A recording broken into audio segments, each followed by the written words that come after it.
друзья! Мы рады вас приветствовать на 5-м дне нашей конференции. Сегодня у нас будет замечательный гость. Это легендарная личность в мире Body Music Кита Тери. Так что просим приветствовать, можно даже поаплодировать. Да, друзья, мы готовы начинать. Сегодня у нас будет интервью сначала, а после этого будет мастер-класс. Мы готовы начать.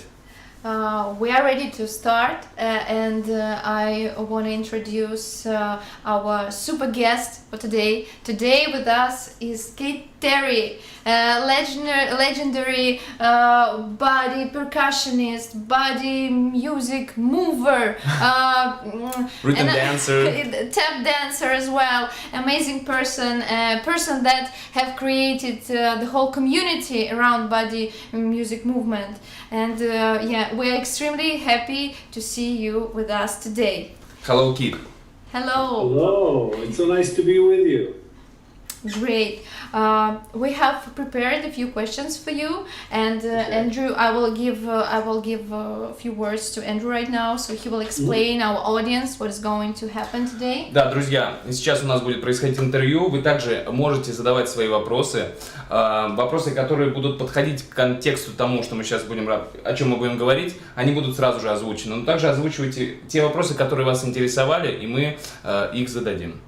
Так что наслаждайтесь, приятного просмотра и хороших занятий. Мы готовы начать. Сегодня роль переводчика выполняю я. Я надеюсь, что все будет идти гладко, и моей компетенции хватит, чтобы достоверно передать всю информацию. Мы не сомневаемся. В общем, да, я буду надеяться на все свои способности. Итак, мы начинаем. Мы заготовили ряд вопросов, и начнем с самого первого вопроса о том, как получилось прийти в мир телесной перкуссии, мир боди-мьюзика. Kate, can you please tell us about your story with body music? How you have received an idea of creating not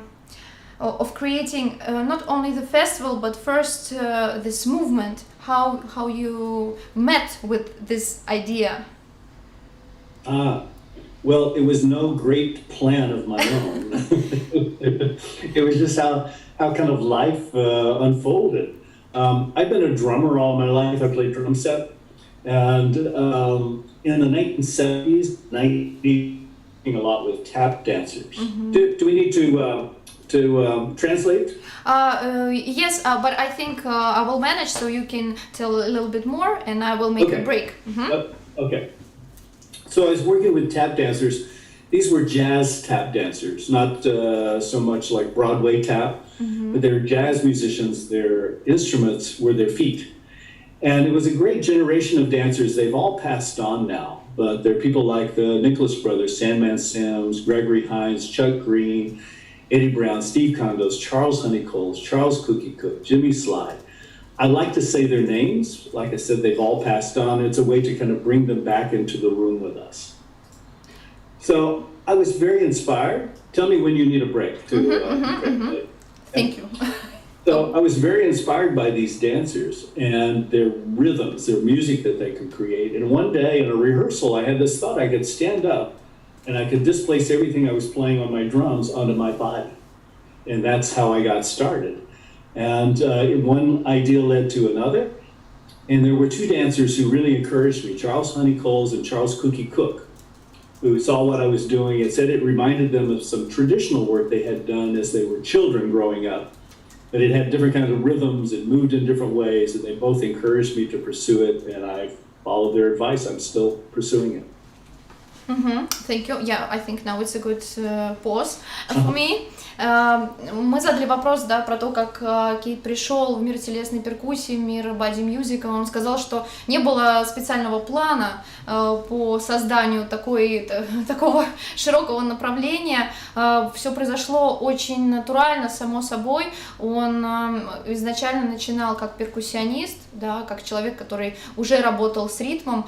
И в 70-е особенно много проектов, и его свободного времени и рабочего тоже проходило совместно с тэп-танцовщиками, и в частности тэп тоже бывает разный, тэп бывает, например, таким, каким вы можете его видеть в мюзиклах на Бродвее, но как раз-таки Кит работал с джазовыми тэп-танцовщиками, и собственно, там познакомился и увидел картинку того, как человек создает ритм своими ногами, и в какой-то момент репетиции он просто отложил все свои помогающие ему ресурсы, такие как палочки, да, и другие инструменты, которые находились вокруг, перкуссионные, и он вышел, встал в полный рост и начал стучать по своему телу, и понял, что да, это то, что ему нужно.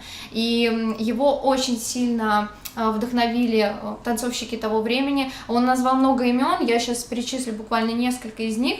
Чак Грин, Джимми Слайд и целая плеяда известных тэп-танцовщиков, которые на самом деле очень сильно повлияли на мир того, как сейчас выглядит тэп-дэнс. К сожалению, большому уже сейчас всех тех людей, которые перечислил Кита Тери, нет в живых, но осталось огромное поколение, которое у них училось, и Кит тоже к нему причастен, и эти танцоры его очень вдохновили, и он как бы продолжает в своей деятельности передавать знания, которым он научился. И он хотел бы отметить двух людей, Чарльз Хониколс и Чарльз Куки Кук.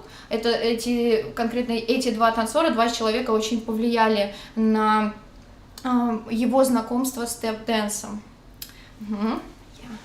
So, and what about the idea of creating a festival? A festival is a responsibility. It's a huge responsibility. For example, when I think about the word festival, I of course think about organizers and a huge blast of responsibilities. So how did this idea appear in your head? Well, I had the idea for many years, actually, because I had been touring around the world as a drummer and doing body music, and meeting other body musicians around the world, mostly traditional styles. At that time, I was not meeting people who were doing contemporary styles. So I like to make a distinction. People say that I invented body music. I did not invent body music. It's very old. I think of it as the oldest music on the planet. I created a style. So, and then I created a network of people through my travel. So I started meeting traditional artists in different parts of the world, and I slowly had this idea, wouldn't it be great to have a festival that featured this art form? Because at that point, there had not been a festival. And so the first one was in 2008. And earlier that year, I received a Guggenheim Fellowship, and with it, there came a lot of money. And so I used the money to start the festival, the first festival, and it's been going strong ever since. And you ask about the festival and kind of the responsibilities for it. It takes over your life in a certain way, for better and for worse. But the thing I love about this festival is that very early on, the festival itself became international. So I started it in the United States, in the Oakland, San Francisco Bay Area where I live. But the festival has been produced by us and our partners in different parts of the world. So we've produced in Brazil, in Sao Paulo, we've been in Istanbul, we've been in Paris, we've been in Italy, Canada, we've been in Bali, Indonesia. We had our 10th anniversary in Ghana, in West Africa. So we've really traveled the world with this festival, and I like that aspect so much. Yeah, Greece. Excuse me, Greece. Greece, yeah, exactly. So we've moved it around quite a bit. Yes, and it looked like you were a real family. You all together make one family. It was amazing to see people that feel each other so good and understand and speaking one language. Yeah. Yeah, exactly. And just 3 weeks ago, we produced a 12-hour body music marathon on the internet, you know, and it was so amazing to have all these people together. It was a very emotional day for many of us to see our friends in different parts of the world in this pandemic. Yes, I will take a break for translation. Я задала вопрос по поводу того, как же пришла идея организовать фестиваль, потому что все же фестиваль — это очень ответственное дело, принимаешь сразу же на себя огромное количество разных функций, формируешь команду и так далее. Обычно артисты... Почему вообще родился такой вопрос? Потому что очень в США разграничено понятие артиста и менеджера. И это редкий пример, когда человек берет так охотно на себя все эти функции. И вот Кита Тери сказал, что он достаточно давно на самом деле думал об этой мысли, создания какого-то действия общего, потому что он много путешествовал по всему миру, был в разных абсолютно странах и довольно часто встречал на своем пути таких же, как он, людей, но из других стран. Он уже видел представителей, которые тоже занимались телесной перкуссией или каким-либо образом похожим на телесную перкуссию в своих традиционных направлениях. Ну, то есть характерных для их конкретного региона. И он отмечает тоже очень важный момент, что телесную перкуссию он не изобретал, он изобрел стиль того, как это может быть подано, да, но он не изобретал это направление, существовало много-много лет до рождения Киты Тери, и вообще, в общем, это направление, естественно, существовало очень давно, потому что даже если мы обратимся к нашему фольклору, обязательно мы найдем какую-то форму применения движений, где мы создаем звук своим телом. Вот он просто отмечает, это очень важно, он не создатель телесной перкуссии, и, собственно, он встречал таких, как он, и у него появилась отчетливая картинка, к которой он потом начал стремиться, и в 2008 году, когда у него появилась возможность создать что-то, у него появилось финансирование, он получил премию Гугенхайма и поддержку. Об этом можно прочитать, опять же, тоже в статье, которую мы перевели, она есть ВКонтакте, также мы выложили в Инстаграме в сторис, можно почитать более подробно биографию Киты Тери. Ну вот сейчас вкратце хочу сказать, что вот он получил, собственно, эту поддержку и после премии, и у него появилась возможность организовывать что-либо, потому что, конечно же, безусловно, за созданием чего-либо стоит вопрос финансирования всегда. Как только предоставилась такая возможность, сразу же появился фестиваль, начинался фестиваль с того региона, откуда родом Кита Тери, в Окленде, в США. И потом уже он превратился в международное событие и начал путешествовать по миру, и этим дорожит очень Кита Тери, и он говорит о том, что это прекрасно, что наш фестиваль проходил уже в таких, например, местах, как вот Стамбул, в Италии, в странах, да, в Париже, Бали, Гана. И сразу тут вопрос очень в тему. Have you been to Russia at that point? I have not. No, we have never done the festival in Russia. Not yet. We need to fix it. We need to fix it. Of course. I think St. Petersburg would be a perfect place. Oh yeah, actually, Why not? St. Petersburg is considered to be the cultural capital of Russia. Yeah. So it's all correlated, I think. So let me please end my translation a little, and we continue. Так вот, Париж, Бали, Гана, это Западная Африка, Греция также, мы тоже напомнили, в общем, уже огромное количество стран, которые приняли участие, и это просто потрясающе, что у этого фестиваля есть не какой-то свой отдельный окрас, да, а он, наоборот, отражает специфику этого направления в разных уголках мира. Вот это очень ценно, и можно было посмотреть как раз-таки на эту окраску, получается, направление телесной перкуссии в каждом из регионов на 12-часовом марафоне, который несколько недель назад проводил как раз-таки фестиваль. Это онлайн-формат, до сих пор он в зоне возможного просмотра. Вы можете открыть Facebook, найти IBMF Festival, и там вы найдете видео марафона. Он разделен на несколько частей, там по 3-4 часа каждая часть, и вы можете посмотреть и увидеть, что из себя представляет семья Body Music. Это действительно настоящая семья с теплым отношением. Yeah, so we can move on. I think now it's... Olga? Yes? I'm sorry to interrupt. I wanted to add one thing about this. Body music, body percussion, body drumming, it goes by many names. People call it different things. I like the term body music, and I started using this term in 1978 when I started doing it, because I like to use my voice. So we can have melody, we can have harmony. It's more than just the percussive, the rhythmic side, and that's why I call it body music. Yeah. I will translate it now as well.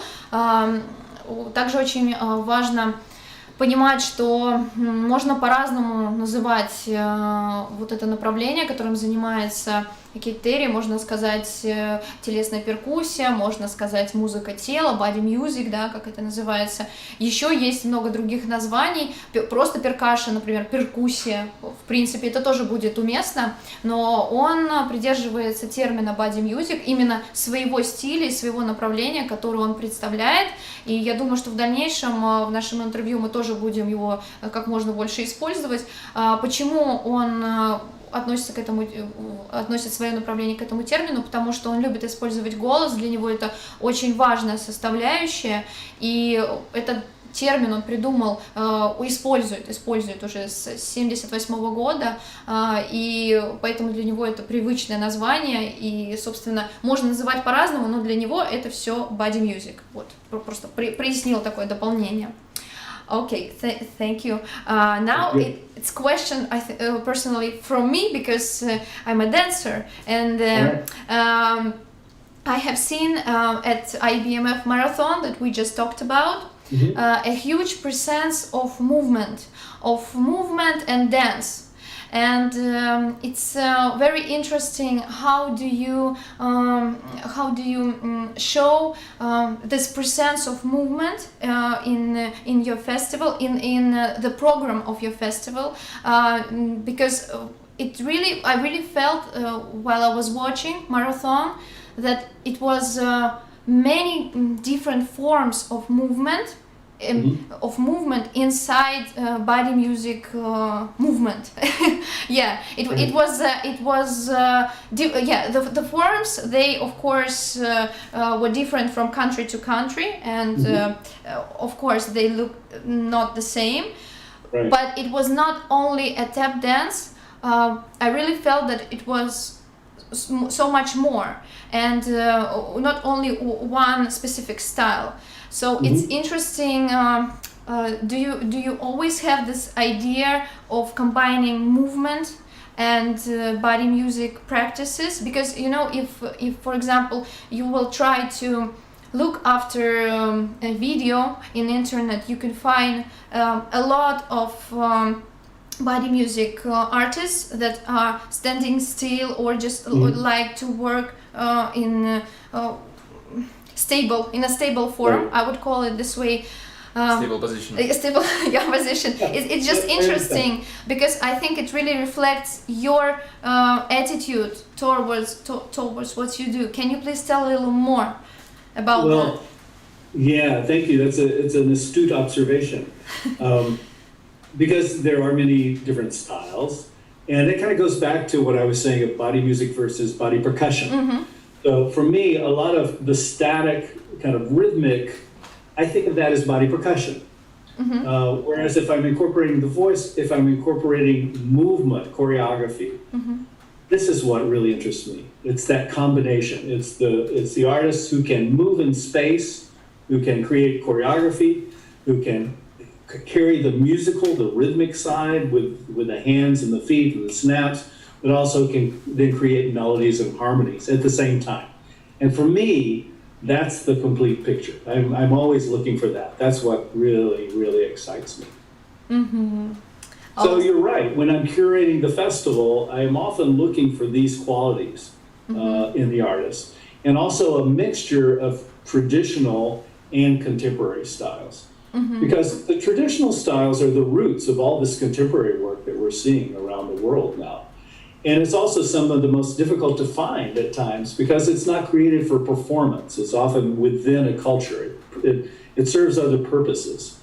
But it's often very old and quite beautiful. So I like to try to access and to allow people to be able to see this as much as possible. Сейчас мне необходимо в первую очередь перевести вопрос, да, потому что не успела вам его перевести. Вопрос от меня на тему того, что когда Кита Тери думает над программой фестиваля и вообще его отношение, его отношение к движению, к танцу, к разным формам танца, к движению, потому что когда смотришь на состав педагогов, на то, что делают педагоги в рамках его фестиваля, и, например, в рамках марафона, который недавно был опубликован для общего доступа, да, можно было заметить его отношение к движению, что большое количество людей представляют разные формы танца, да, это может по-разному называться, но в любом случае это все время присутствует. И у меня был вопрос, действительно ли его душа лежит к этому движению, что это настолько для него важно, что всегда можно найти и увидеть это, потому что очень много существует, так скажем, статичных артистов, которые, это не значит, что это плохо, да, просто они любят выступать в такой форме достаточно обездвиженной, и такое редко можно увидеть на самом деле на IBMF, и, естественно, тоже можно, но все-таки присутствует постоянная связь с танцем, что на самом деле является большой редкостью для этого направления body music.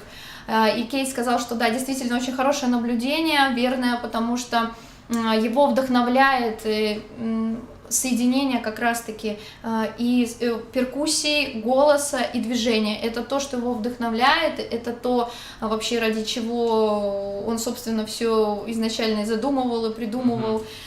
И еще один аспект, который его вдохновляет, он считает важным и все время о нем помнит, когда придумывает программу и думает над вообще течением развития будущего своего фестиваля, это соединение традиционной формы танца или, например, ритма и современной, да, то есть не забывать об этом и, получается, держать руку на пульсе, смотреть за тем, что сейчас существует и происходит, за какими-то новыми формами, идеями, которые появились, и не забывать про корни, потому что, конечно же, очень много еще всего не показано, не раскрыто, и это один из важных аспектов, о котором он всегда думает, потому что культура, то есть не всегда преследуют какие-то традиционные аспекты, культурную цель, что может быть очень много целей у того иного танца или ритма, и он хочет обязательно не упустить эту возможность, несмотря на то, что, например, сложно где-то найти и встретить какое-то направление, он хочет обязательно его продемонстрировать. То есть он такой, как, знаете, прямо кладоискатель. В общем, да, очень здорово. И мне приятно, что к танцу у него лежит душа. У меня вопрос, может быть, у нас сейчас появились еще какие-то комментарии, чтобы мы тоже держали руку на пульсе относительно... Все смотрят, и наслаждаются. Но люди смотрят, да. Okay, we can continue. And I have a question about methods of teaching. What does the term a good teacher means for you? I will. Can I please translate it in Russian so people will also think about it a little bit? Вопрос сейчас касается методов преподавания и что из себя представляет такое понятие «хороший учитель», по мнению Киты Тери. Да. Yes, please.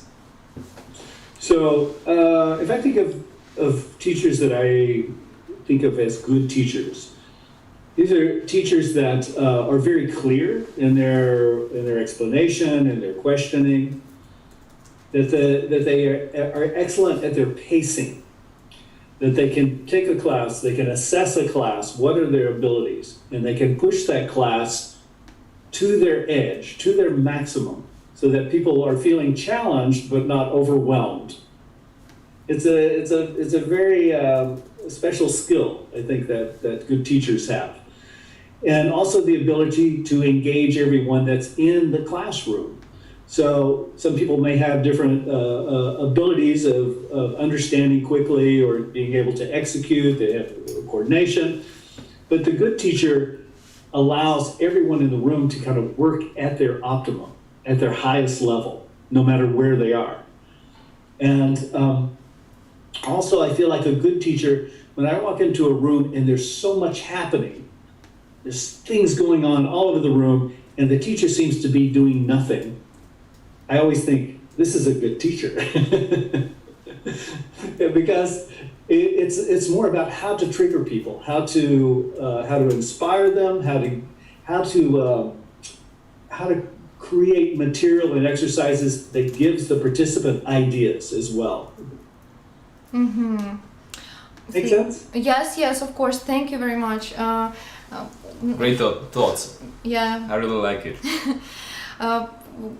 Первый очень важный момент – это частота подачи информации, то есть чтобы у человека была конкретная мысль, конкретное действие, которое он хочет получить от учеников, да, clear, то есть учитель должен быть чистым в своих… Понятным. И понятным, да, отлично, спасибо большое, и понятным. И второй очень важный момент – это стимуляция группы, то есть получается, он хочет привести такой пример, да, вот, например, группа занимается, и если понятно, что у всех разный уровень, но после класса не должно быть такого ощущения, что ты ты не можешь это сделать, или наоборот, ты старался и ушел, но не наполненным получается, а наоборот с ощущением усталости. Вот этого не должно быть. Он считает, что хороший учитель, он должен стимулировать группу вне зависимости от уровня возможностей так, чтобы все функционировали как бы и эффективно для себя, да, и на пределе своих возможностей. И он должен, хороший учитель, учитывать эти моменты и разницу как раз-таки способностей людей, и чтобы это не влияло на успех группы, то есть чтобы, иными словами, все получили удовольствие от занятия. И он считает, что он любит, по крайней мере, вот такие вот моменты в жизни, и считает, что это хороший учитель, когда ты заходишь в класс, и люди заняты каким-то делом, что-то шебушатся там, переговариваются, а учитель отдыхает. Он считает, что это один из таких хороших примеров, показательных, когда когда человек держит всю атмосферу, получается, вот сам ее полностью контролирует, и даже может вот позволить такие моменты, да, дать задания людям и так далее, то есть он не теряет контроль, ему необходимо находиться в постоянном контакте с учениками для того, чтобы контролировать все, что происходит. You wanted to add something, Andrew? No? No. Because I thought that there is… Can you please tell what's happening over there in our chat? Just a comment about workshop in St. Petersburg that we will organize next year, I hope. I just thinking about it. Yeah, we will see how all this situation with the pandemic situation is going to switch. Hopefully, I would really love to if this could be possible. Yeah. Sounds great. Yeah, we move on to the next question. We have read that you have performed with Bobby McFerrin. Can you please tell us a little more about that experience? I live in Oakland, California, across the bridge from San Francisco. And years ago, Bobby was living in San Francisco. This is before he moved to the East Coast. Now he's moved back to the West Coast recently. And so he was here, excuse me, we were both based here, and we did a lot of duo shows together, the two of us. They were always improvised. We'd always say it was cheating to discuss it before we went onto the stage. It would be cheating to talk about it before we went onto the stage. So we would never talk about, what we were about to do. We would talk about other things backstage, and then we would go outside, go onto the stage and improvise. And This was a very special time. Bobby is such an amazing talent, amazing singer, an amazing human being. Yeah, it was a real pleasure and honor to work with him those years. We've not worked together in a while now, but I have many great memories of performances with him. And unfortunately, there is no video with your performance. I would love to see it. That may be true. There was video shot. I know that there was video shot because we did some kind of rather large concerts during that time, and I know some video was shot, but I don't know what became of it. I don't know who owns that. Right? Maybe someday it will surface. Mm-hmm. Yeah. Thank you. Мы задали вопрос по поводу работы с таким известным музыкантом, как Бобби Макферрин. Да, мы уже чуть ранее касались этой темы на одной из наших дискуссионных панелей. Да, если вы еще не видели, обязательно не слышали и не видели этого артиста, обязательно посмотрите и послушайте его музыку. Выступление тоже очень интересно проходит, достаточно интерактивно. Бобби Макферрин, еще раз назову имя. И мы с Андреем прочитали информацию о том, что Кита Тери работал вместе с ним. И вот нам как раз-таки, нас очень интересовало, во-первых, почему нету видео этого знаменательного события, потому что очень хотелось бы посмотреть, и как вообще опыт работы с ним, получилось ли как-то еще это передать, то есть где-то посмотреть еще эту информацию, или какой-то был разовый проект, или, может быть, он во что-то еще перерос. И вот Кита Тери рассказывает о том, что в момент, когда этот проект стал возможным, один из важных аспектов — это местоположение Бобби Макферрина в тот момент. Он проживал в Сан-Франциско, это достаточно близко от Окленда, от того места, где проживает Кита Тери. И, собственно, ну, как сказать, это повлияло на возможность реализации этого проекта. И они выступали какое-то время вместе, и очень такой важный аспект, все их выступления были и полной импровизацией, потому что они говорили о чем угодно перед шоу, только не о том, что сейчас будет происходить, поэтому было множество сумасшедших эмоций. Он считает его безумно талантливым человеком и очень любит его творчество. Вот. Но видео, к сожалению, тоже вроде не знает где. Он сказал, что кто-то снимал вот это шоу, да, эти выступления когда-то, но этого видео он тоже не видел, к сожалению. I want to add some translation. Просто Кит говорит про то, что когда они выходили на сцену с Бобби, то очень важна была договоренность не общаться до выхода на сцену. Это считалось просто неприемлемым совершенно подготавливаться к выступлению. Не обсуждать. Андрей имеет в виду, что не обсуждать, что они сейчас будут играть. Делать, да, общаться без можно, погоду, там, я не знаю, любые другие темы можно, но... Только не перформанс, да. Все должно быть полностью спонтанно, импровизационно. И вот это, конечно, наверное, в этом весь и процесс, да, вся магия, которая происходила. And I think I have prepared one question that was actually, it was planned to be the last question, but I think it fits really great now. It's a question about sources of inspiration. So you do body music for many years, huge amount of performances across the world, worldwide festival, IBMF. And you have learned many musical traditions and approaches of different countries. How is it possible that you still now find something new and fresh in body music, and how, I mean, it feels that so much more has happened, and how do you how does it still feel so fresh and new, and what about the sources of inspiration?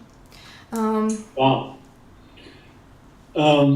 I have many sources of inspiration from other artists sometimes. People will have a different perspective than I have. You know, I can see in their work, oh, they're seeing this in a different way. This is fascinating. But also, I get a lot of inspiration from nature. I'm an outdoors person. I'm outdoors so much of my life.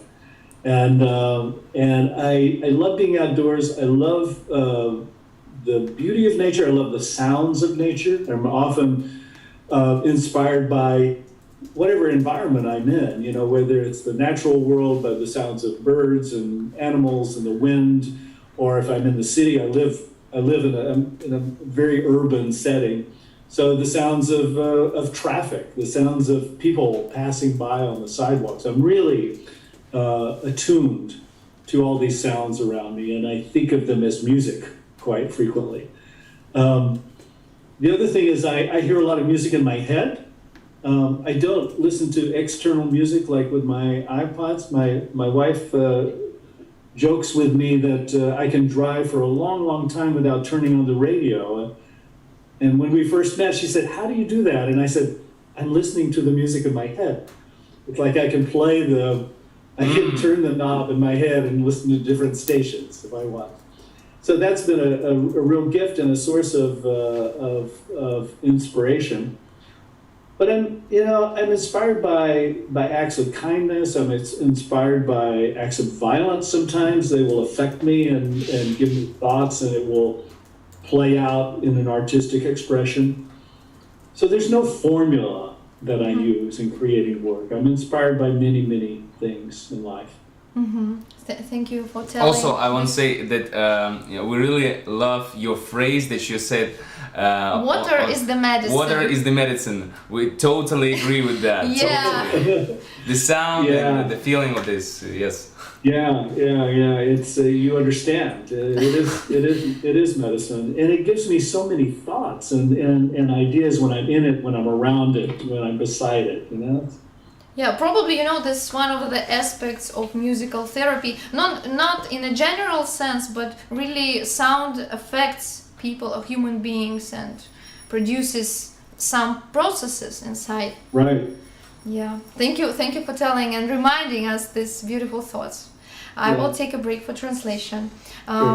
Мы задали такой вопрос по поводу того, что фестиваль существует уже довольно долго, и всегда получается у него, как у руководителя, его держать в такой хорошей форме, в форме свежей, можно так сказать, и в то же время не забывать про составляющие какие-то традиционные, фольклорные, которые присутствуют тоже внутри фестиваля.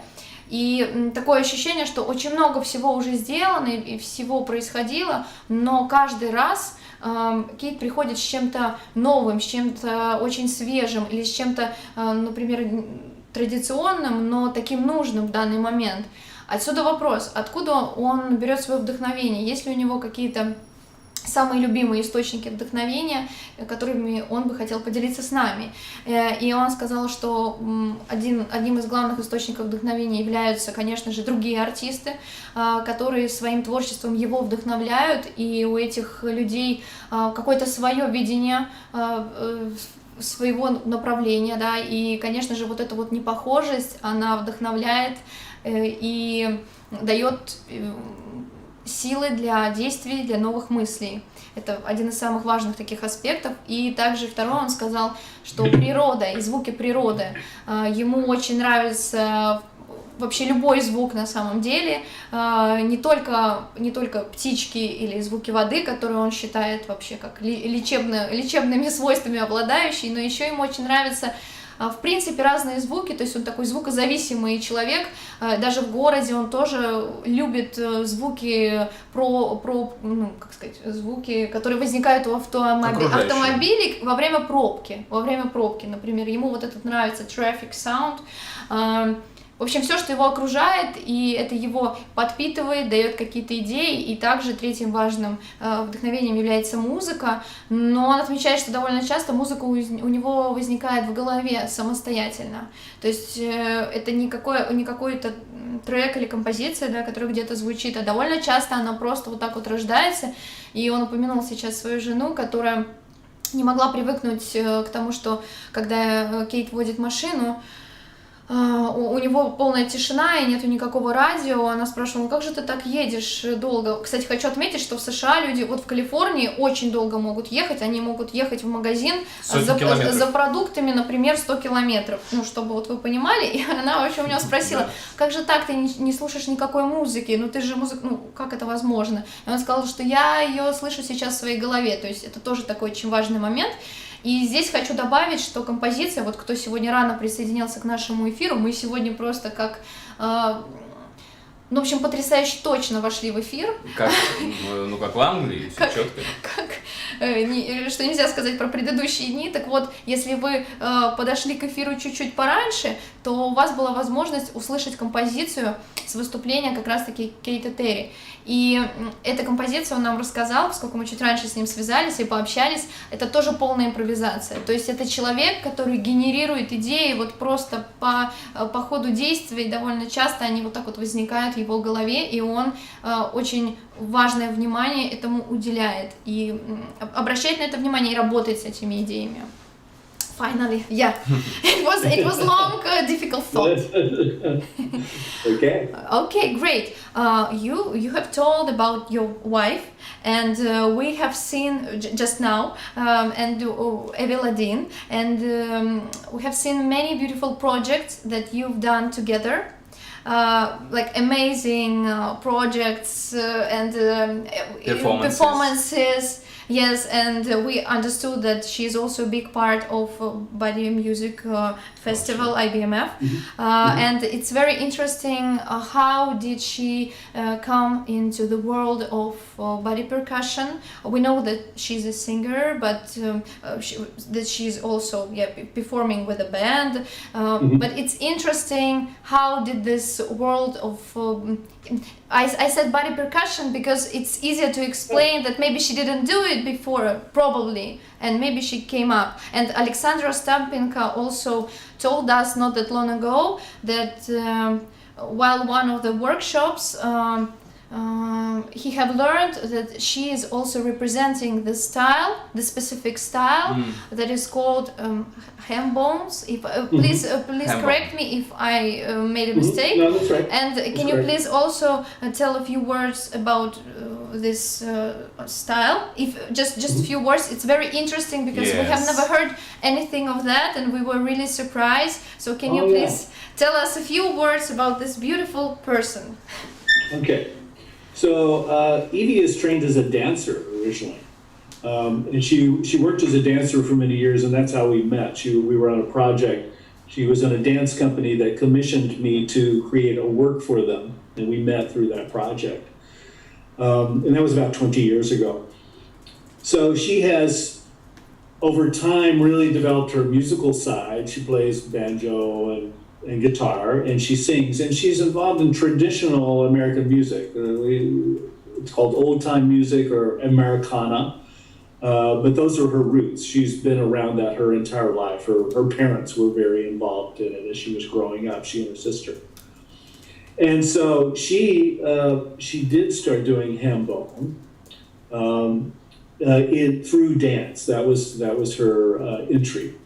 And ham bone, by the way, it's not hand bone, it's ham bone. It's ham bone. And this is your ham bone right there. That's your ham bone. I actually thought I might do a bit of ham bone in the workshop because I like to do some traditional work in each time. I like to start out the workshops with a bit of traditional work. So we'll touch base on that. But Evie, like I said, she was trained as a dancer, doing a lot of traditional American arts for many years, and then started developing her music more. And now she's bringing it all together, where she's doing the combination that I was talking about of equal parts of rhythmic work through the body percussion, of choreography, of moving in space, and then developing your voice and being able to sing and do all those things at once. Amazing. Yeah, it's just pretty amazing how all this correlated all together and alters one another. Wow, just wow, great. Thank you for telling about this. Мы задали вопрос, поскольку коснулись темы жены, и Кейт начал нам рассказывать как раз-таки про нее, ее упомянул. Я задала вопрос по поводу того, как его жена Эвеладин пришла в мир создания ритмов своим телом, как так получилось, что вот это вот все начало одно дополнять другое, и потому что я, например, изначально думала, что она певица, так как есть много проектов, где очень это ярко можно увидеть. И, собственно, Кита Тери вместе с ней работает, у них есть свой бэнд, где она отвечает за вокал. Вот. И он рассказал, что она пришла не из мира вокала, а из мира хореографии. Она танцовщица изначально, и они 20 лет назад работали над каким-то общим проектом, и постепенно нарисовалась вот эта вот связь, появилась связь, получается, внедрение направления работы вот с ритмом своего тела к тем вещам, которые они вместе создавали, да, к тем проектам, потому что Иви была очень сильно связана с миром национальной вот этой традиционной американской музыки. Она называется, вот этот стиль называется американо. Kate, can you please remind the alternative name of Americana style? You said Americana and well, there's old-time music, which old-time. It came earlier than bluegrass. Came earlier than bluegrass, and it's a mix of white, brown, and black culture that happened in the southern part of the United States. So it was the white immigrants. It was the indigenous people who were already there. And then the enslaved Africans that were brought to work on people's farms. And this mix, this clashing of cultures happened in the southern part of the United States in the late 1600s, the early 1700s. And it was a time of great struggle and a lot of misery, but also some amazing art came out of this, amazing songs and dance and art forms. It came out of the struggle. Thank you for explaining. Задала вопрос по поводу вот альтернативного названия стиля, которым занималась Иви, и ее семья много лет уже тоже была погружена в эту культуру. И он назвал это словом «американо» или еще альтернативное название all-time music. Этот стиль, который предшествовал bluegrass, это еще одно тоже из направлений культурных и музыкальных. И если мы будем говорить про как раз-таки all-time music, этот стиль, он объединял в себе несколько народов, получается, людей, которые вот на тот момент, это момент временной промежуток, говорю, что конец, получается, в общем, это 17 век, это период, когда там 1600 и 1700, когда объединились белые мигранты вместе получилось сообщество белых иммигрантов, также людей, которые находились под в рабстве. И третья составляющая — это население, которое, собственно, находилось, меньшинства, которые располагались уже в тот момент в Соединенных Штатах, да, у них тоже, естественно, есть своя культура. И вот этот микс, он и создал такое новое направление для того момента. И, собственно, Иви занималась этим с момента своего рождения, ее родители тоже жили в этой музыке, и это было очень для нее натурально. И направление, которое называется ham bones, вот часть, я думаю, вы видели часть тела, да, которую показал Кейт, это, собственно, поэтому именно эта часть тела так называется, и ее используют в создании этого ритма, да, в частности, да, очень активно. Ну и не только ее, я так поняла, что мы сегодня, скорее всего, да, немножечко коснемся этой темы. И вот как Иви занималась этим направлением, она его, то есть, уже знала к тому моменту, поэтому ей достаточно было легко это все начать соединять, и она добавляла уже потом и музыкальные навыки, она играет на банджо, тоже можно это увидеть в различных выступлениях, также она замечательно поет, и в общем все это так... И умеет это совмещать и играть, и петь одновременно, друзья, одновременно, вы понимаете? Еще она хореограф, и она ко всему этому добавляет хореографию, да, и все это, конечно же, приобретает еще более такой... приобретает форму. Эстетику, да, эстетику движений, поэтому очень советуем посмотреть ее проекты, у нее есть собственные проекты. Мы, кстати, показывали некоторые проекты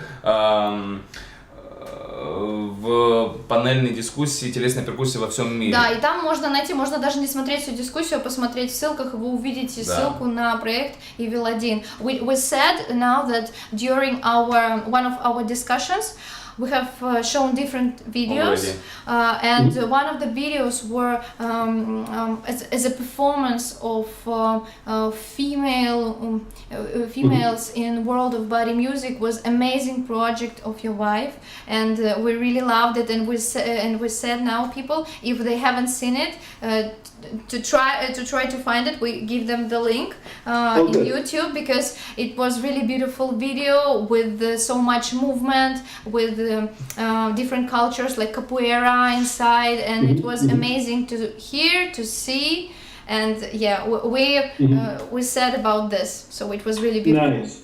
You know, she has two. I'm not sure which one you saw. One is called The Storm, and one is called Ain't No Grave. I've seen it. So you might check out both of those. Вот сейчас как раз Кейт назвал имена этих видео. Как их можно назвать? The Storm и Ain't No Grave. I'll put that in the. I put it in the chat. Yeah. Yes. Great. Thank you. Olga, may yes? I also say Yes. that the old-time music is normally played on fiddles, banjo, and guitar. Okay? And then the rhythmic side, there are not so many drums in this music. So the rhythm side comes from the body percussion. The ham bone creates the rhythm. And then the dance is called clogging, or flat foot clogging, or sometimes called buck dancing.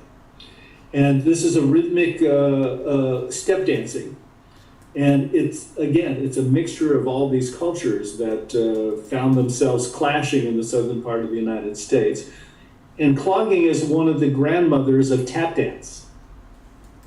So that's the genealogy of how that grew in the United States. Очень важным моментом является, что вот этот вот стиль музыкальный, old-time music, про который мы буквально недавно говорили, стиль, в котором выросла Evil 1, он очень сильно зависел, то есть в нем участвовали такие инструменты, как банджо, и там отсутствовала ритмическая часть, ритмическая составляющая, поэтому так натурально люди добавляли, им была невероятная потребность в использовании ритма, да, в создании этого ритма, и они делали его сами, и, собственно, был такой термин, как buck dance, появился clogging или еще один термин, и стиль, например, clogging, так же, как и стиль, про который тоже недавно рассказывали и показывали, да, вот этой вот части ham bone, одна из тоже разновидностей этого стиля, они просто все по-разному назывались. Вот clogging, он является одним из предков тэп-дэнса, то есть это то, что было гораздо раньше, чем появился тэп-дэнс, и это был очень натуральный процесс, вот желание добавить ритм в то, что они слышали. И напомню еще раз, что Иви, она играет на банджо прекрасно, и, собственно, вот это характерные черты этого стиля, да, такое дополнение было очень важное. Андрей, я помню, что... Just so unique when I saw that project of Evie, because that just really interesting movements, I really love it.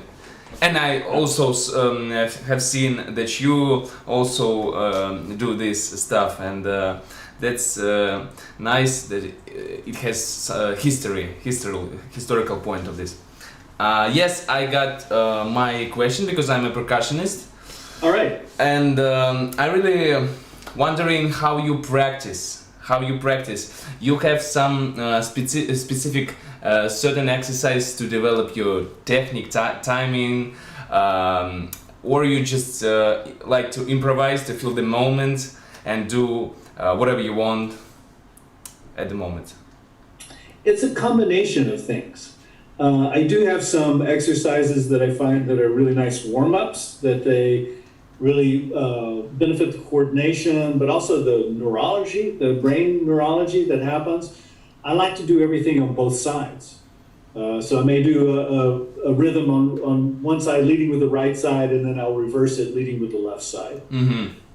And I find that really helps me to kind of balance my body. It's good for the balance and for coordination, but again, the neurological benefits are so great as well. So like I said, I have certain exercises that I use for warm-ups. I do like to improvise. Often I will hit a rhythm in my head, and then I will try to figure out how to articulate it in the body. And then I'll kind of work through the possibilities. Mm-hmm. And I'm kind of a pedagogical person.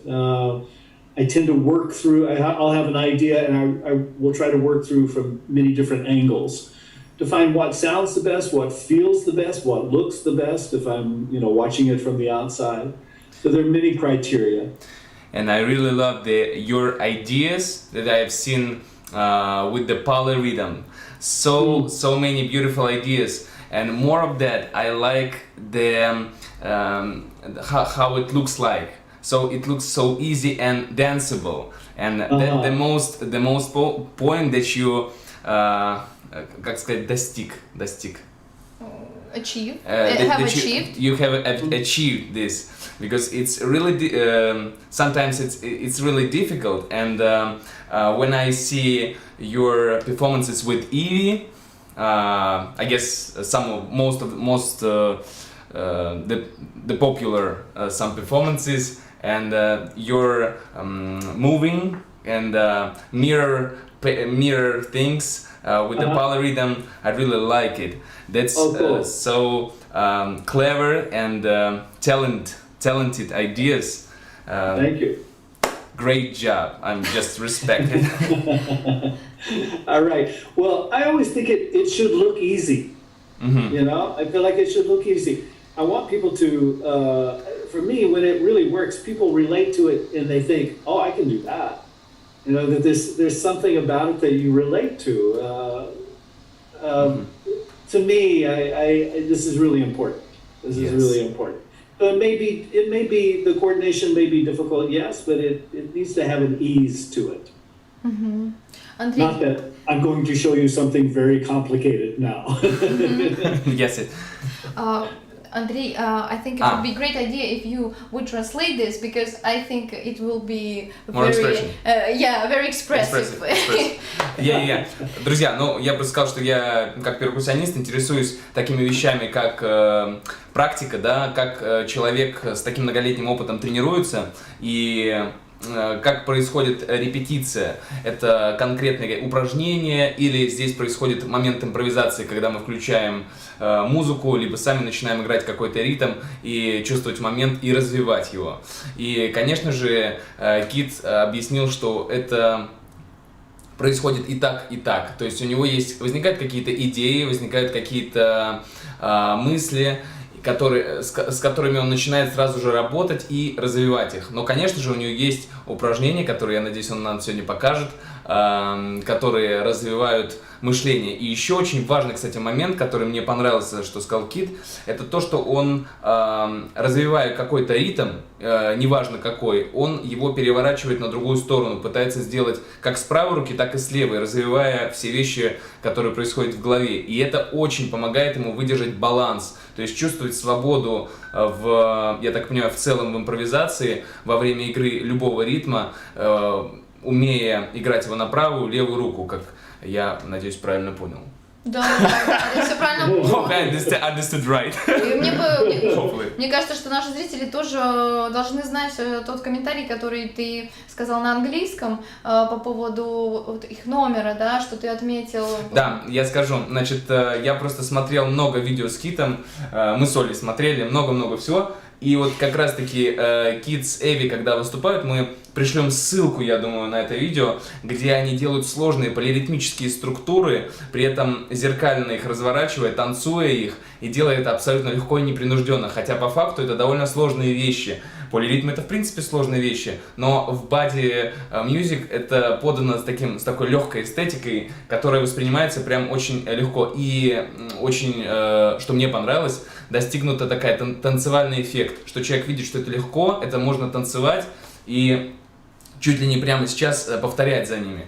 И вот этот эффект сложно достичь на самом деле. И когда Кит придумывает такие вещи, он всегда объясняет, что ему хочется, чтобы это выглядело легко. И этому принципу он всегда следует во время создания каких-то комбинаций, ритмов и перформансов. И это, конечно, очень мудрая мысль, потому что всегда здорово, когда ты показываешь и говоришь, сейчас будет что-то легенькое, ненавязчивое, хотя внутри это сложно, чем говорить людям, сейчас я покажу очень сложный ритм. Ну, как бы, понятно, надеюсь. Thank you, Yes. Andrew. You did great job. I add my thoughts. Right. May I add something too to that? Because you were asking about, do I just improvise? Do I have a set thing that I do? I've been doing body music now for 42 years. I started in 1978. And I would say that, in drumming, because I've been playing all my life, after many years, I could pretty much play whatever I hear in my head. It's like when I set out to play, I hear in my head and I can execute. But with body music, it took me probably 20 years before I could do that, where I could hear something in my head and then I could just play it without thinking about it. And much of that is because I'm not trained as a dancer. And you have to deal with your weight shift. You have to deal with gravity, if you're standing and you're doing one side and the other side. And it took a good 20 years of playing before I felt like I had the freedom. I could hear something in my head, I could play it without thinking about it, and that was a liberation. That was a real liberation. That's nice. And now you still practicing drumming, right? I still play drumming. I played last night. Yeah.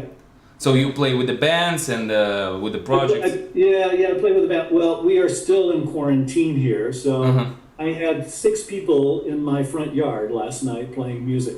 Amazing! Oh, your people that live close to your house, if there is such a possibility, they're really lucky. Yeah, wow. I am very lucky too because my neighbors like the music. They say you can play anytime. So great! We play a lot. Это был комментарий Кита относительно вопроса Андрея по поводу тренировок, да, как ты тренируешься, ты придумываешь в голове все или у тебя какие-то конкретные есть методы, способы тренировок. И вот он сказал, во-первых, мы вам говорили о том, что он занимается бодимьюзиком 41 год, а оказалось, что уже 42. We thought that you played body music for 41 years, but you said 42. So Actually, it's 42, yeah. Our mistake. It was 1978. So I think that's 42 years now. Yeah, 42, exactly. То есть он занимается этим направлением уже 42 года, с 78-го, если посчитать. I'm 26 years old, so that's nice to meet you, Kit. Прекрасно, я продолжу этот перевод. Он занимается довольно долго этим направлением, и для того, чтобы изобразить то, что он хочет, то есть превратить мысль уже в звук на любом ударном инструменте, которым он владел, да, напомню, он начинал как раз-таки как ударник, как перкуссионист, для него не нужно было много времени, то есть он мог сразу же взять и воспроизвести то, что он хочет, а вот как раз-таки для того, чтобы научиться двигаться в body music направлении, да, ему потребовалось около 20 лет, он сказал. То есть это связано с тем, что он изучал свое тело совершенно по-новому, потому что он не был изначально танцором и человеком, который работал с движением и знал, как правильно распределять вес, как сделать так, чтобы это было легко, то или иное движение было легко исполнено. И вот около 20 лет как раз-таки у него заняло, чтобы это понять. И после началась свобода, он сказал. После этого я почувствовал себя свободным, и я действительно мог делать то, что я мог делать на инструменте. То есть это очень важный аспект, и думаю, поэтому именно так потрясающе легко и выглядят его перформансы, что за ними стоит просто огромная работа нескольких десятилетий. Да, ну, кстати, вот Леша Удальцов нас спрашивает, как добиться легкости в движении, а то, например, у меня движение выглядит топорно от излишнего старания. Oh, it's interesting question that we have right here from our audience. Can you please give some advice in terms of lightness of the movement? How to make the movement lighter? Because now the person that is asking, he is writing that while he's doing some moves, he feels pressure, he feels that he's overwhelmed with the power. Yes. And is there any clue, is there any advice how to improve this feeling and make you feel lighter during the moves, your hands, for example? Yeah, no, I mean, a lot of people do play very strong with a lot of fire like that, which is great. It's fantastic. It's very dynamic, and I love that. But sometimes I like to be very light because I can be very fast in this way and articulate. And I find that one thing that helps is the clapping itself. Because if I start with a full clap, I won't do this because it will hurt your ears, so I'm so close to the microphone. If I do a full clap, then I start hitting myself with a lot of force. So I find that with the clap, if I can train myself to clap palm to palm, it really lightens this. So then I can be light with this. If I'm here, I'm going to back up a little bit. If I'm here, then I do this. You know, you can do that, but it takes a lot of energy. And if you're not accustomed to that, if you haven't trained with that, it can make you very tired and very stiff and tight. So if I cup my hands, it lightens, it brings everything lighter. Then I'm lighter here.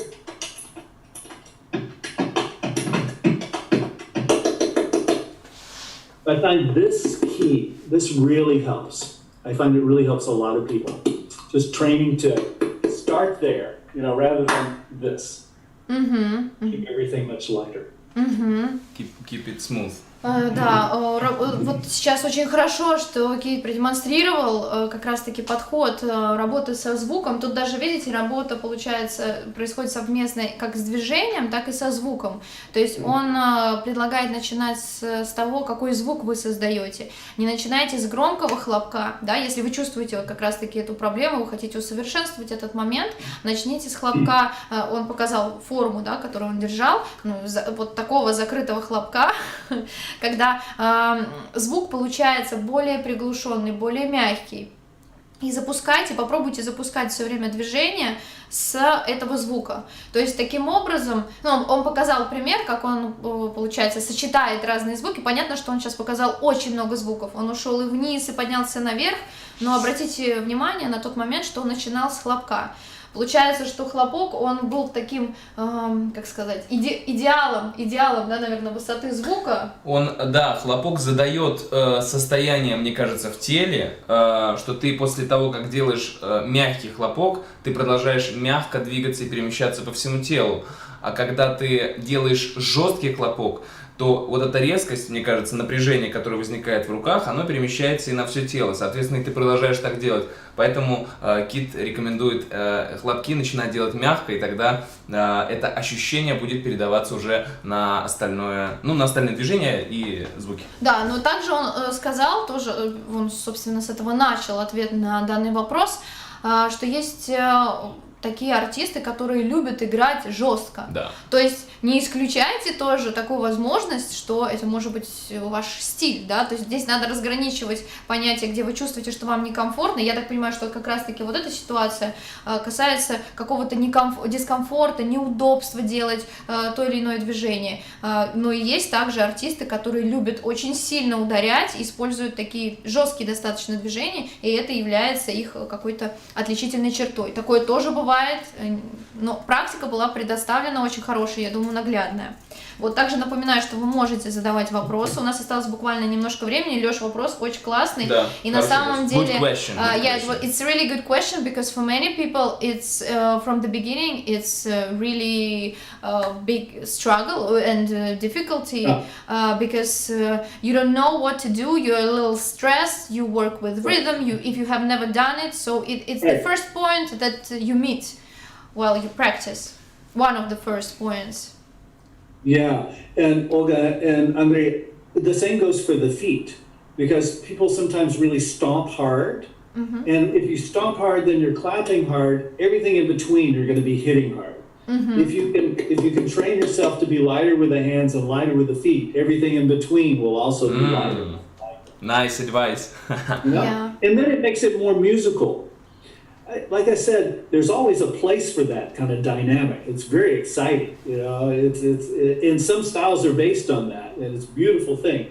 But for most people, it will. If you start out there, there's no place to go from there. You know what I mean? It's like if you're just full force, you will tire easily and also get very tight. Будет очень здорово, если бы ты перевел этот ответ. Да.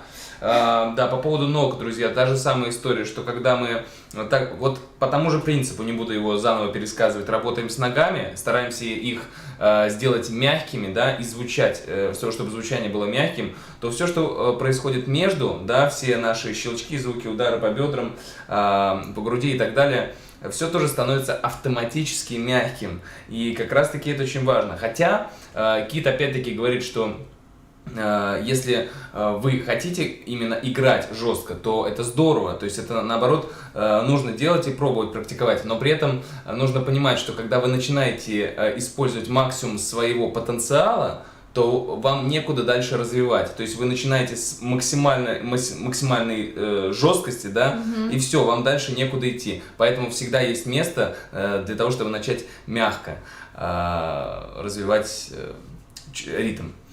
Значит, наверное, у нас есть буквально we have last question, and before I ask it, I really want to thank you for showing our project.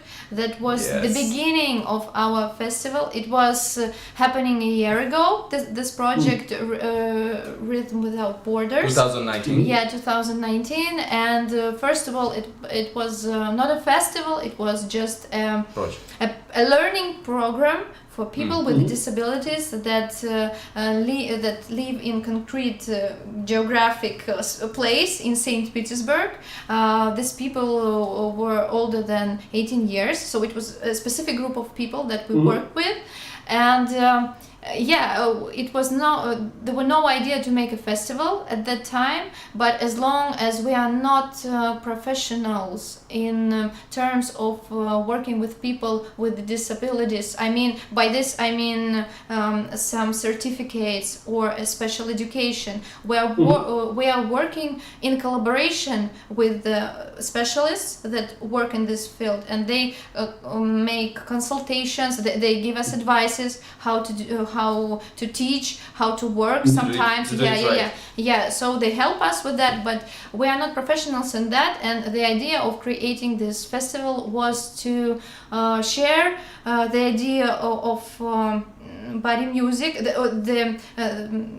Some people actually don't know that this movement exists, so we wanted to share our knowledge, what we know, give the ability for other amazing representatives to perform, to show this style, and we wanted to inspire other people to make projects probably in the place they live, their countries, their cities. So that was our idea.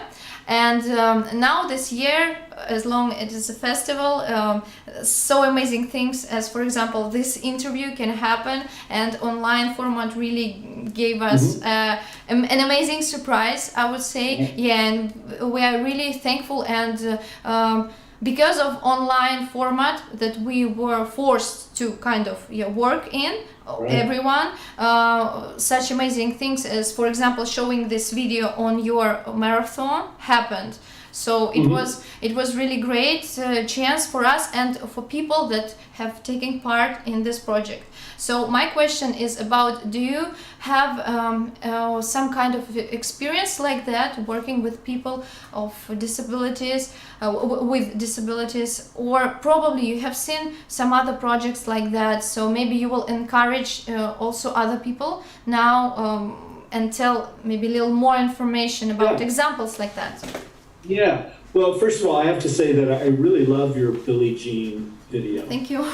I love it so much, and I thank you for allowing us to play it on the IBMF marathon. People really enjoyed it and responded to it. It moved as well.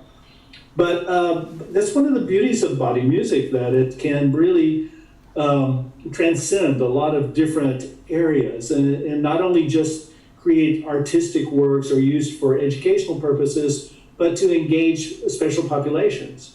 And so we've seen, like the people that you're working with, in chairs and wheelchairs, and in your Billie Jean project.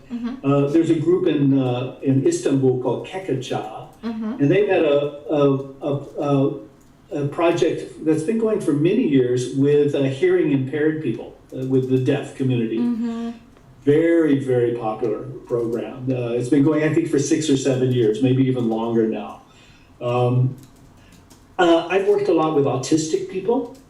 I find that it really, body music can be very effective with autism. And I'm currently working with some students who are blind. I worked with them yesterday, as a matter of fact. And that experience for me has been so great, because I'm working with people who are very open to how to communicate this information. And so I really love this relationship that I have, because my students are open. They're open to me trying to find the words that make the most sense to them. So if I'm talking about, for instance, I use visualization a lot, internal visualization.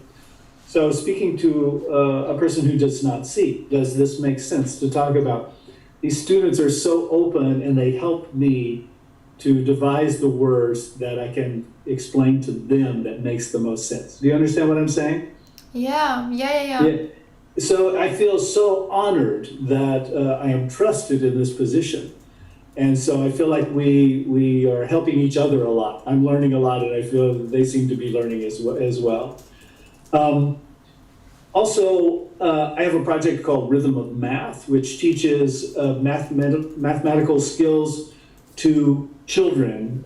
Grades 3 through 5 is the main focus, using body music.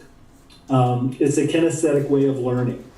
And we're finding such great success with this, because we kind of ignore kinesthetic learners, at least in the United States we do. And it's a way that a lot of students who are having difficulty with math, because they can physicalize it, it makes sense to some of them in a way that it never made sense before. So we're just finding all kinds of ways of using body music, as a tool, as a vehicle to teach and explore other things, as well as just the artistic and straight music educational side. Great, amazing projects and experience. Thank you so much. Wonderful. Thank you. Мы задали вопрос на тему того, во-первых, поблагодарили Кита Тери за то, что он показал наше видео в рамках своего марафона, и участники нашего видео, и мы, как организаторы фестиваля, ему очень за это благодарны. Он говорит, что огромному количеству людей это видео запомнилось, попало в самое сердце и очень понравилось, и было множество отзывов.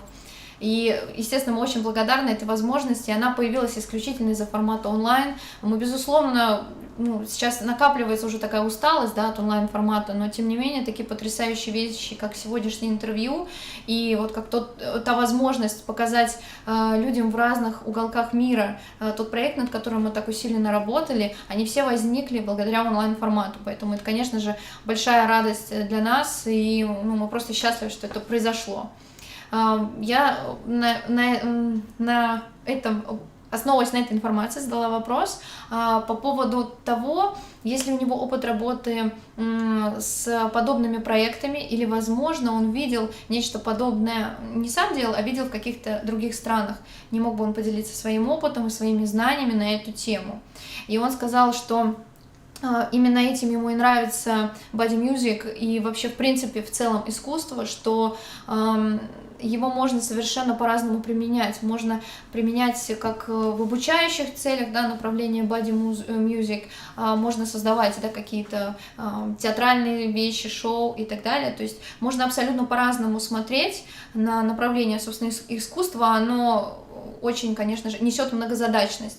И если говорить об обучении, то телесная перкуссия является очень хорошим способом, нестандартным способом для обучения. Об этом, собственно, говорил вчера Санти, о том, что это одна из таких новых, свежих форм, которые можно внедрять в образовательный процесс. И я сейчас более подробно расскажу на примере Киты Тери, как он это делает, и про его проекты. Но прежде хочу упомянуть проект, который называется Кикача. Он находится в Стамбуле, в Турции. Он существует уже около 6, примерно 7 лет.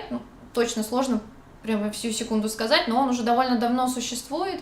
И в этом проекте задействованы люди со сложностью слуха, да, с ослабленным слухом или полностью глухие люди. И они работают с ритмом. Если у вас будет возможность, мы обязательно будем размещать ссылку, да, но вы также можете найти по этому названию Кикача и найти, увидеть их деятельность. То есть этот проект вот уже есть, это очень ценная такая частица мира боди-мьюзика, которая существует в Турции.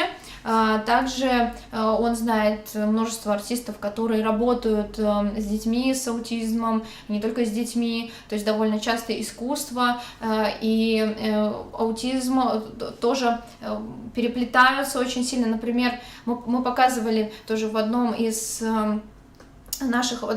дискуссий видео, где был пример детей с болезнью, синдромом Дауна и аутизмом тоже, да, то есть это довольно частый пример, когда можно увидеть коллаборацию с какими-то представителями разных направлений музыки, ритма или танца, и он это тоже видел. Лично у Киты Тери сейчас есть один студент слепой полностью, и для него это просто потрясающий, он говорит, опыт, и он безумно счастлив, что этот студент выбрал именно его, и он говорит, что после каждого занятия он безумно благодарен тому опыту, который он получает, его поражает, насколько этот человек к нему открыт, насколько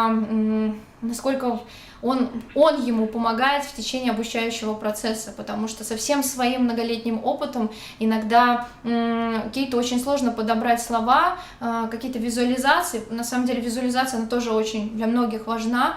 Вот эта визуализация в твоей голове, в мыслях того или иного процесса. И для кого-то это является очень таким мощным ресурсом для того, чтобы понять и сделать в тот или иной момент то или иное задание.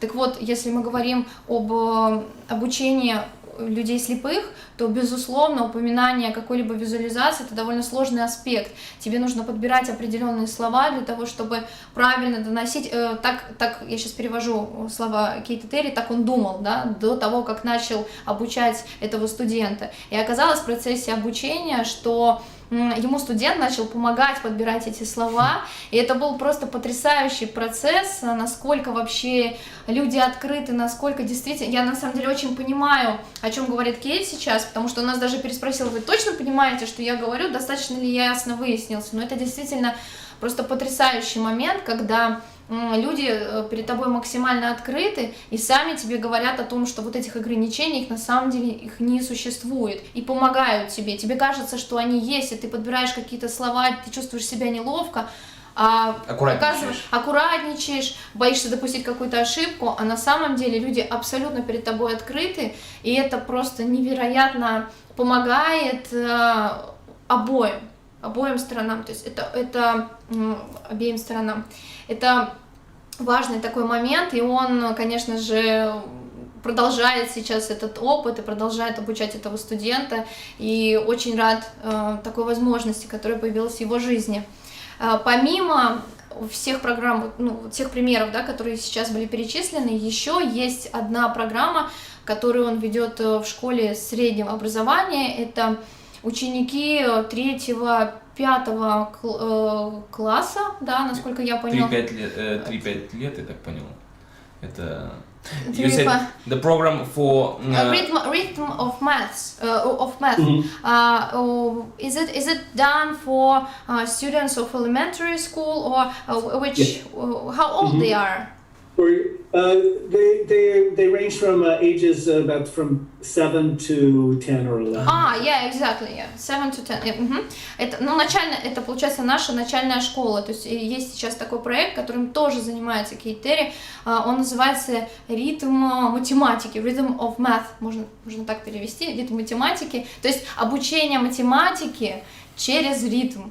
И этот проект создан в рамках школы образовательной, да, и дети от 7 до 10 лет занимаются в этой программе, и благодаря возможности внедрять какие-то новые методы обучения, это стало возможным, но в США вот конкретно в этом штате такая возможность есть, и это, конечно же, тоже потрясающий шанс.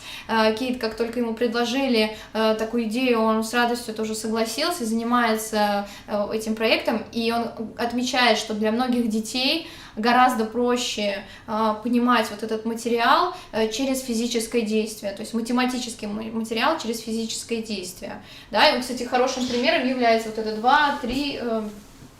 rhythm blocks. It's about this, right?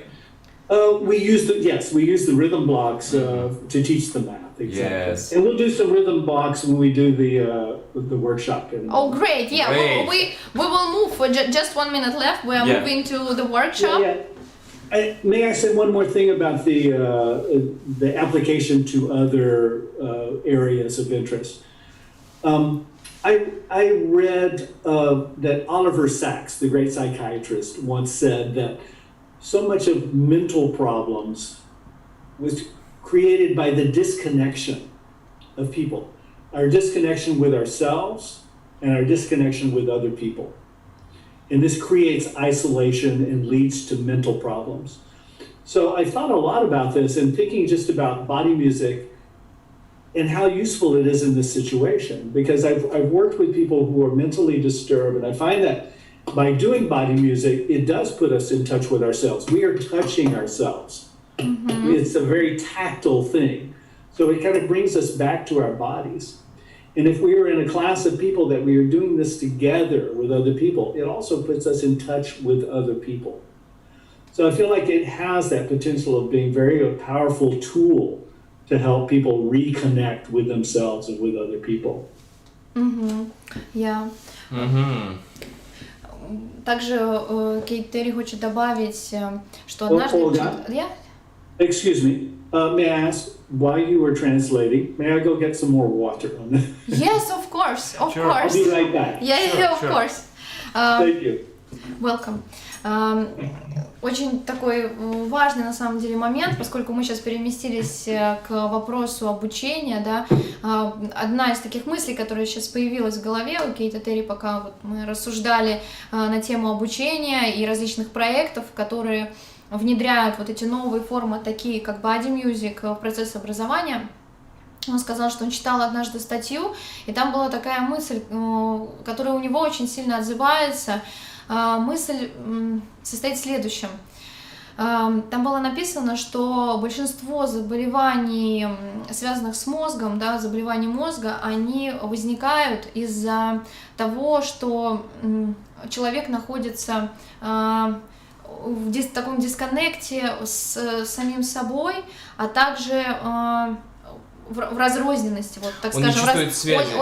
Он не чувствует связи внутри себя, да, с тем, кто он есть, а также с другими людьми. То есть, ну, зависимость, естественно, от заболеваний, их множество, множество разных форм, но одна из причин – это отсутствие связи. Нашей изоляции, так скажем, да, довольно часто, которая происходит даже с себя начинается, да, ты сам чувствуешь себя немножечко неполноценно из-за того, что у тебя с самим собой плохая связь, да, с ощущением себя, и она отражается на связи с другими людьми, и потом это как ком все, естественно, связано. Все проблемы возникают из-за этой Да, то есть это одна из таких мыслей очень ярких, которую он прочитал, и он считает, что если действительно об этом думать и проанализировать процесс телесной перкуссии, боди-мьюзика, да, то это язык и это действительно общение. То есть главная цель этого направления – это создание связи между людьми и с собой в том числе. Потому что когда ты создаешь ритм, ты касаешься себя, ты общаешься с собой, ты изучаешь свои, получается, какие-то грани своих возможностей или невозможностей. И ты лучше узнаешь, кто ты есть на самом деле, когда ты занимаешься вот этим направлением. И точно так же ты общаешься с другими людьми. Я думаю, что те люди, которые занимались когда-либо боди-мьюзиком индивидуально, индивидуально я имею в виду сейчас вот в формате онлайн, наверняка есть такие, кто только узнал про это направление и попробовал буквально пару мастер-классов. Но также наверняка есть люди, которые занимались в группах, что есть совершенно разные формы, и они абсолютно работают, оказывают тоже разное влияние. И вот это вот взаимодействие внутри коллективов, не случайно же очень часто используется боди-мьюзик для тимбилдинга. Именно поэтому, собственно, направление так актуально, потому что оно учит нас объединяться и функционировать, но также и быть в единении с самим собой. Очень важный момент, и, конечно же, для обучающих практик это нужно взять на вооружение, потому что это может быть кому-то просто вот настолько сейчас необходимо и настолько бы сейчас подошло, да, учитывая, что система образования начинает уже меняться, да, вынуждены из-за вот этих условий, в которых сейчас все находятся, что стоит обратить на это пристальное внимание, насколько с хорошей целью это может быть использовано в будущем. I think we had a great time together discussing different things and different parts of body music culture. Yes. Thank you for that. This is so beautiful note to end this interview. I so like it, and we're ready for the workshop. But we got actually several comments. Я по-русски скажу сначала. Это научно доказано, у древних людей был танец, и потом они считали, сколько движений сделали, то есть сначала движение, а потом счет. И Наталья Шляхова пишет: пожалуйста, примеры использования перкуссии в математике. Понимаю, что весь ритм строится на счете. Подождите, а насчет, вот можно второй пример использования математики? Андрей как раз и сказал, мы просто не перевели этот маленький был комментарий по поводу rhythm blocks. У Кита Тери информация это есть, я так понимаю, опять же, то есть в интернете это можно поискать rhythm blocks. И мы это делали, Наташа. И сегодня, и тоже сейчас. Мы сейчас будем делать это. Мы сейчас это будем делать. То есть я вот этот комментарий, наверное, не буду так тщательно переводить, потому что мы будем сейчас заниматься этим в течение мастер-класса, а также запишите себе такой вот термин rhythm blocks. Это способ, который использует Кита Тери на своих занятиях, очень активный, и он рассказывает об этом. Kit, we just translated, and people they are wondering about approaches in body music in math, but I guess you will show some examples right now at your workshop, right? Rhythm blocks. Well, I had not planned on doing rhythm of math. We were going to try to touch in the workshop on some material that can be done seated and also some standing. Okay. So, but if people are interested, there's some information on my website that they could go. Okay. Да. Значит, смотрите, маленькая поправочка. На мастер-классе мы сегодня будем все же немножко другими вещами заниматься. То есть мы не будем так сильно погружаться в тему rhythm blocks, потому что у нас не было такой задачи, у нас несколько другие задачи сегодня стояли. Да. Вот, но можно поподробнее почитать про это на сайте Кита Тери. У него есть, я уверена, обучающие курсы, и также на YouTube можно поискать информацию. Вот запишите, главное, вот этот термин, да, то есть вся информация представлена.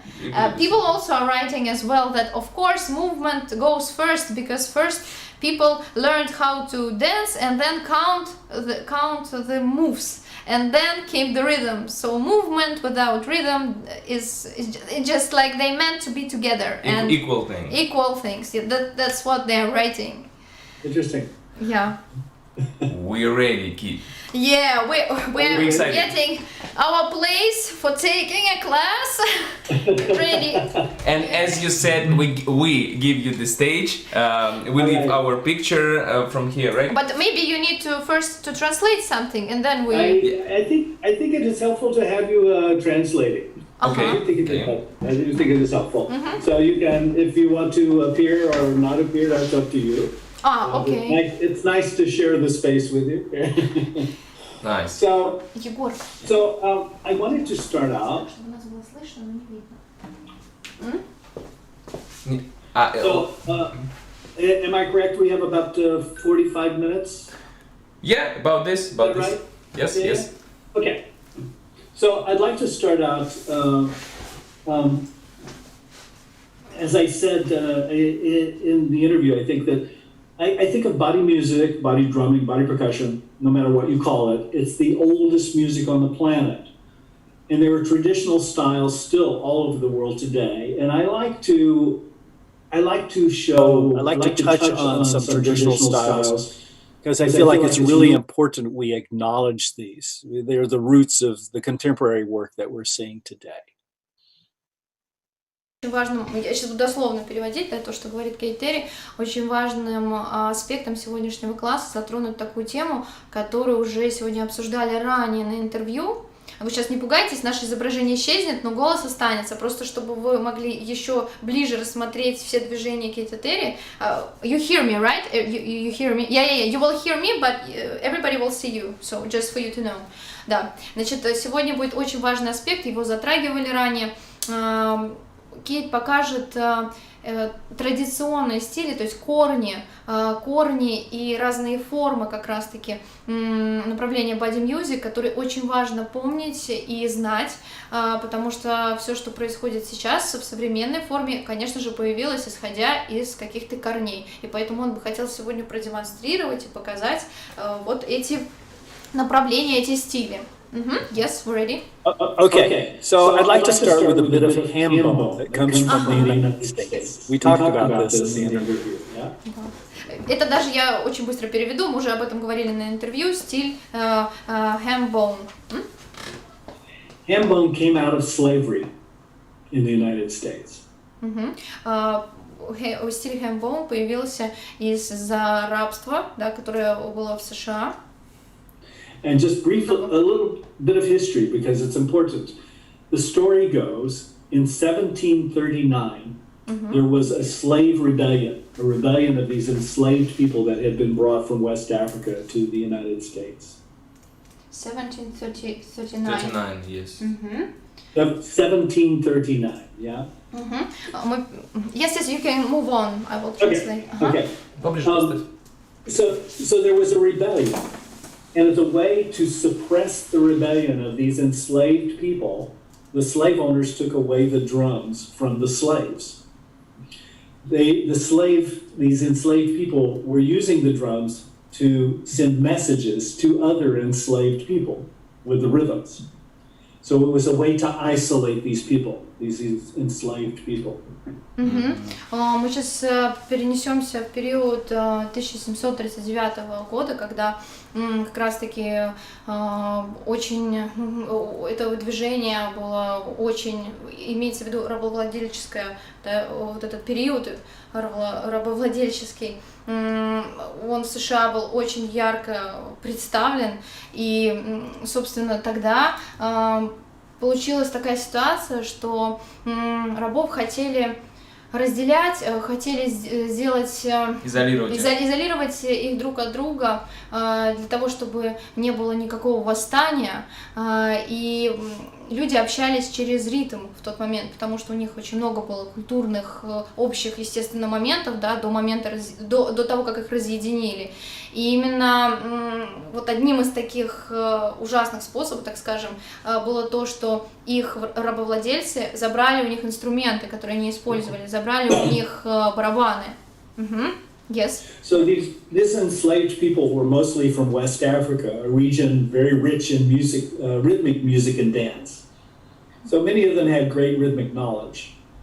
And without their drums, they applied their rhythms to their bodies. And Hambone was born. Большая часть людей была родом из Западной Африки, где очень широко используется ритм, и люди были максимально, можно сказать, ритмически подготовленными, они жили с этим ощущением ритма постоянно, и даже без барабанов они чувствовали себя достаточно уверенно, и поэтому появился такой стиль, как Hambone.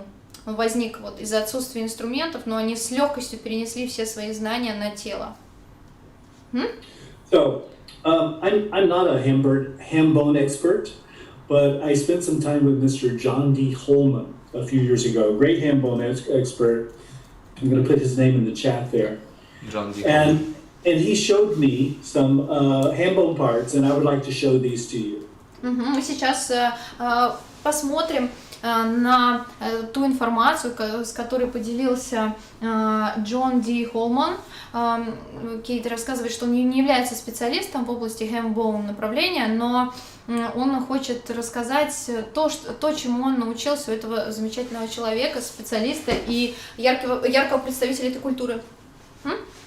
So you can do these parts sitting or standing, either one. Okay? Вы можете заниматься... Sorry, excuse me. I need to translate this as well. Вы можете сидеть или стоять, делать так, как вам удобно, потому что оба варианта возможны. It works both ways. Okay? Okay, so follow me, please. So I go clap, yeah, chest, chest. So the chest is right at the top part of my sternum there, yeah? And it should be light. Don't hurt yourself. If it hurts, you can make it lighter. Okay? So again, we go clap, chest, chest, yeah? Chest, chest, clap, chest, chest, clap, chest, chest, clap, chest, chest. And stop. Good. So notice I'm cupping my hands palm to palm. It saves your hands. Yeah. It will keep it lighter. I'm going to change the rhythm just a little bit. It goes like this. And a 1, and a 2, and a 3, and a 4, and a 1, a 2, a 3, and a 4, and a 1, and a 2, and a 3. So your second chest is the downbeat. And a stop. Good, good, good. Our second chest is the downbeat. The clap and the first chest are our pickups. And a 1. Yeah? So if I count off, it would be a 1, 2, a ready, and a 1, and a 2. Like that. Yeah? Can we try? A 1, 2, a ready, and a 1, and a 2, and a 3, and a 4. Good. One more time. A 1, 2, a ready, and a 1, and a 2, and a 3, and a 4. Yeah, nice, nice, nice. Now, if you've ever listened to jazz, if you listen to the jazz drummer, next to the bass drum is a big cymbal, usually it's called the ride, and the jazz ride goes, it's an iconic rhythm, right? You know this, you've heard this before? That everyone will understand right now. I will translate just a little quick. Если вы знакомы с джазом, надеюсь, что многие знакомы, наверняка слышали этот иконический, так скажем, очень известный, да, который играется на райде. Да, который играется на райде, да, еще одна часть барабанной установки, да, которая находится рядом с бочкой там, и так далее. В общем, эта часть называется райд, и вы создаете этот ритм, который вот только что изобразил Кейт. Can you please one more time do an iconic pattern? Да-да, вот. Yeah. Yes. We move on. So that's the jazz ride. It came from here.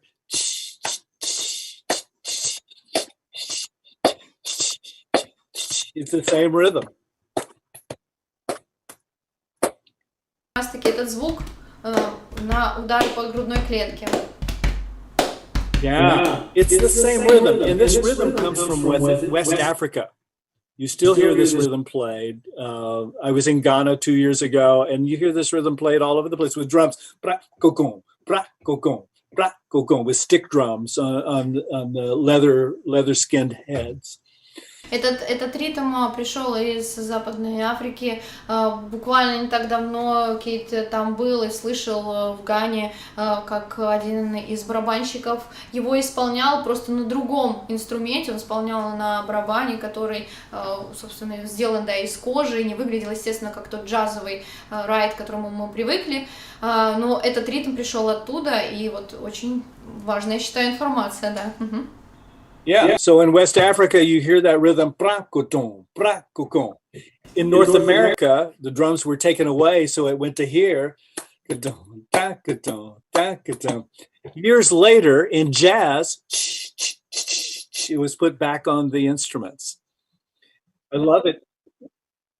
Между Западной Африкой, да, и тем ритмом, который показал изначально Кейт, затем вот такая форма, как хэмбоун, да, то, что мы делали сейчас, и потом это перешло уже в джазовую музыку, и можно услышать уже у барабанщиков этот известный легендарный паттерн. I love it when it's so clear where things come from and how they travel. Yeah. Yes. Он очень любит вот эту понятность и чистоту знаний, когда ты уверен в том, что от чего вышло. Взаимосвязь. Да, взаимосвязь. Okay, so that's part one. That's part one. Can we practice starting again? Because it has those pickups into the downbeat. Okay? Yes. So if I get 4 counts, if I go 1, 2, ready, and a go. That's where you come in. Yeah? Обратите, пожалуйста, внимание, то, что мы начинаем за тактом, получается, да, то есть мы начинаем не в раз, and, мы начинаем в and. So if I go 1, 2, 3, and 1, and 2, and 3. Yeah, exactly. One more time. 1, 2, 3, and 1, and 2, and 3. Beautiful. All right. Part 2. Part 2 goes like this. I'll demonstrate it, and then I'll break it down. So...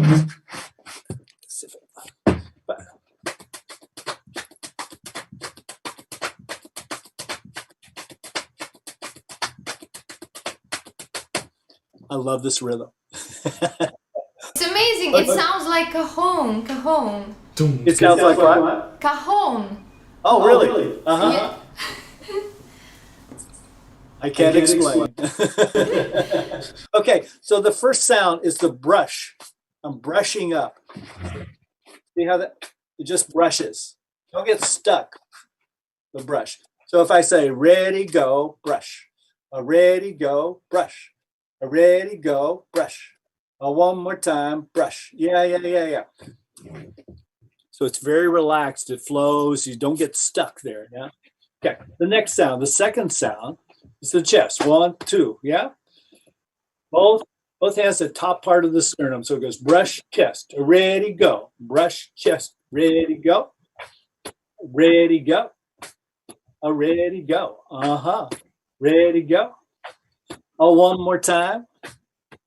Yeah. The third sound, the back of the hand brushing through the tops of the legs.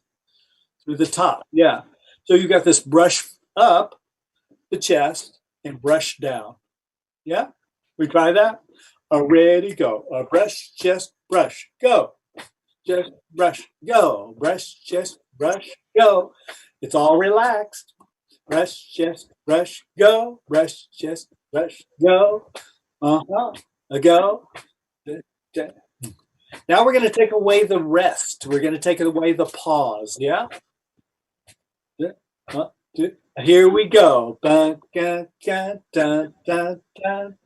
we have a triplet. 1, 2, 3, 1, 2, 3, 1. В триоле мы убрали паузу, обратите внимание. 1, 2, 3, 1, 2, 3. Yeah. And stop. Good. I'm going to change the rhythm just a little bit. It goes like this. Dun, dun, dun, dun, dun, dun, dun. And I've got a little slap on my legs there. Not too hard. Yeah? Listen to it again. It goes. Dun, dun, dun, dun, dun, dun, dun. Dun, dun, dun, dun, dun, dun, dun. Rest. Dun, dun, dun, dun, dun, dun, dun. Try it with me. Here we go. 1, 2, 3, 1, 1, 2, 3, 1, 2, 3, 1. Dun, dun, dun, dun, dun, dun, dun. Uh-huh. Dun, dun, dun, dun, dun, dun, dun, dun. Dun, dun, dun, dun, dun, dun, dun. Uh-huh. 1, 2, 3, 4. 1, 2, and 3, 4. 1, 2, 3, 4. 1, 2, 3, 4, and stop. So the important thing is that it's all relaxed. Очень важный момент, то что все движения, которые вы делаете, они абсолютно расслабленные, кисти расслабленные. And that relaxation will allow you to go faster later on. И вот процесс расслабленности как раз-таки вашей кисти позволит вам еще дальше тренировать это задание, этот паттерн и увеличивать его скорость. То есть скорость напрямую связана с расслабленностью. Can we try it again? Yeah. Here we go. So I'll go. 1, 2, ready, go. Dun, dun, dun, dun, dun, dun, dun. Dun, dun, dun, dun, dun, dun, dun. 1,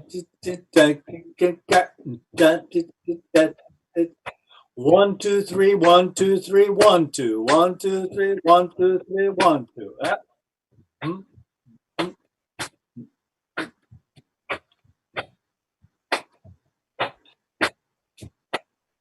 And stop. Good, good, good.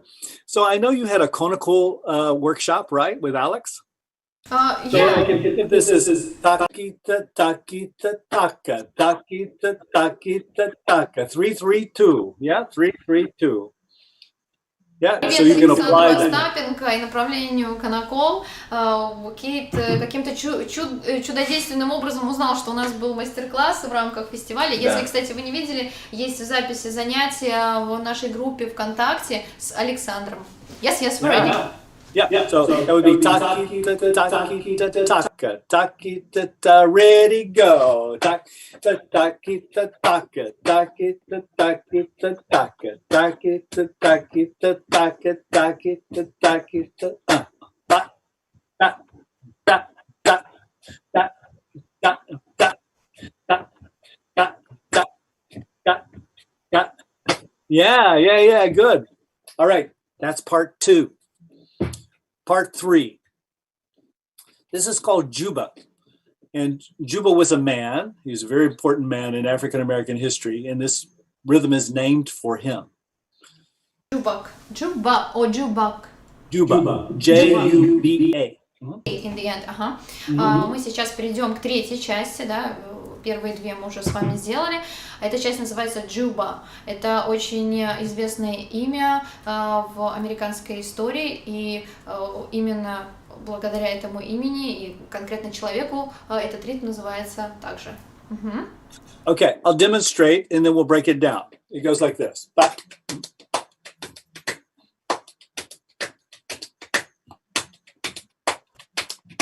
And you can speed this one up.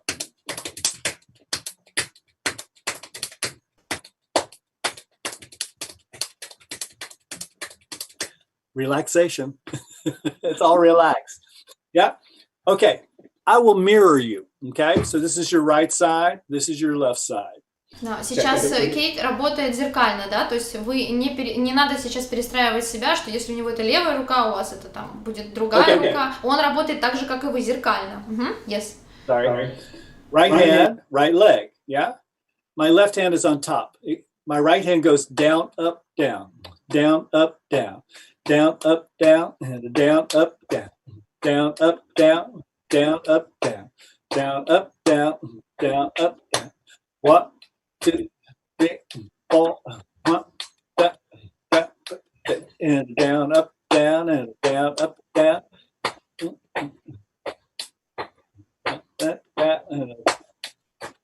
Now we're going to switch to the other side. Here we go, and a left side. And down, up, down, and down, up, down. And down, up, down. Back to the other side, right side. Up, down, up, side. Switch to the other side, left side. Then down, up, down. To the right, here we go. To the left, here we go. To the right, to the left. To the right, to the left. Down, up, down, back and forth, up, down, and down, up, down, down, up, down, and down, up, down, down, up, down. Now we'll take away the rest. We'll take away the pause. Here we go. Right here. Triple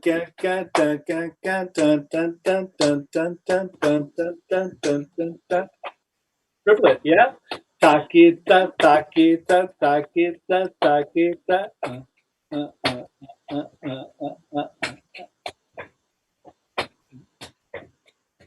And a stop. Nice. So I'm going to change the rhythm a little bit. I'm starting on the right side every time, okay? Goes like this. If I go 1, 2, 3, go. Rest. Starts again. Ready, go. Ready, go. Go. Go.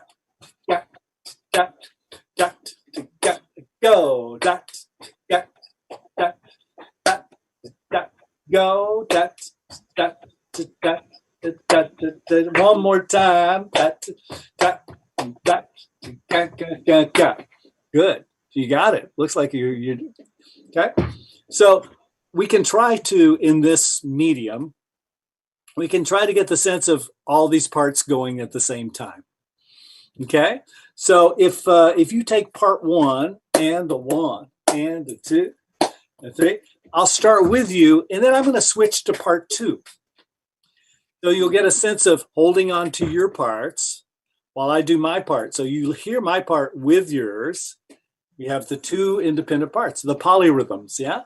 Друзья, сейчас вот как раз-таки будет продемонстрирован пример полиритмии, когда у вас будет соединение 2 ритмов, поэтому сейчас мы начнем вместе часть 1, и, пожалуйста, останьтесь в части 1, а Кейт перейдет к части 2, и обратите внимание на то, как эти ритмы будут сочетаться. Это будет как раз-таки пример полиритмии, только я думаю, что нам с Андрей, с тобой не нужно будет. Да. Kate, we're gonna be quiet. We're gonna be quiet, because if we produce sound, people won't make it. Right. Okay. That sounds good. All right, so I'm going to start with you on this one, and you continue on. I'll switch.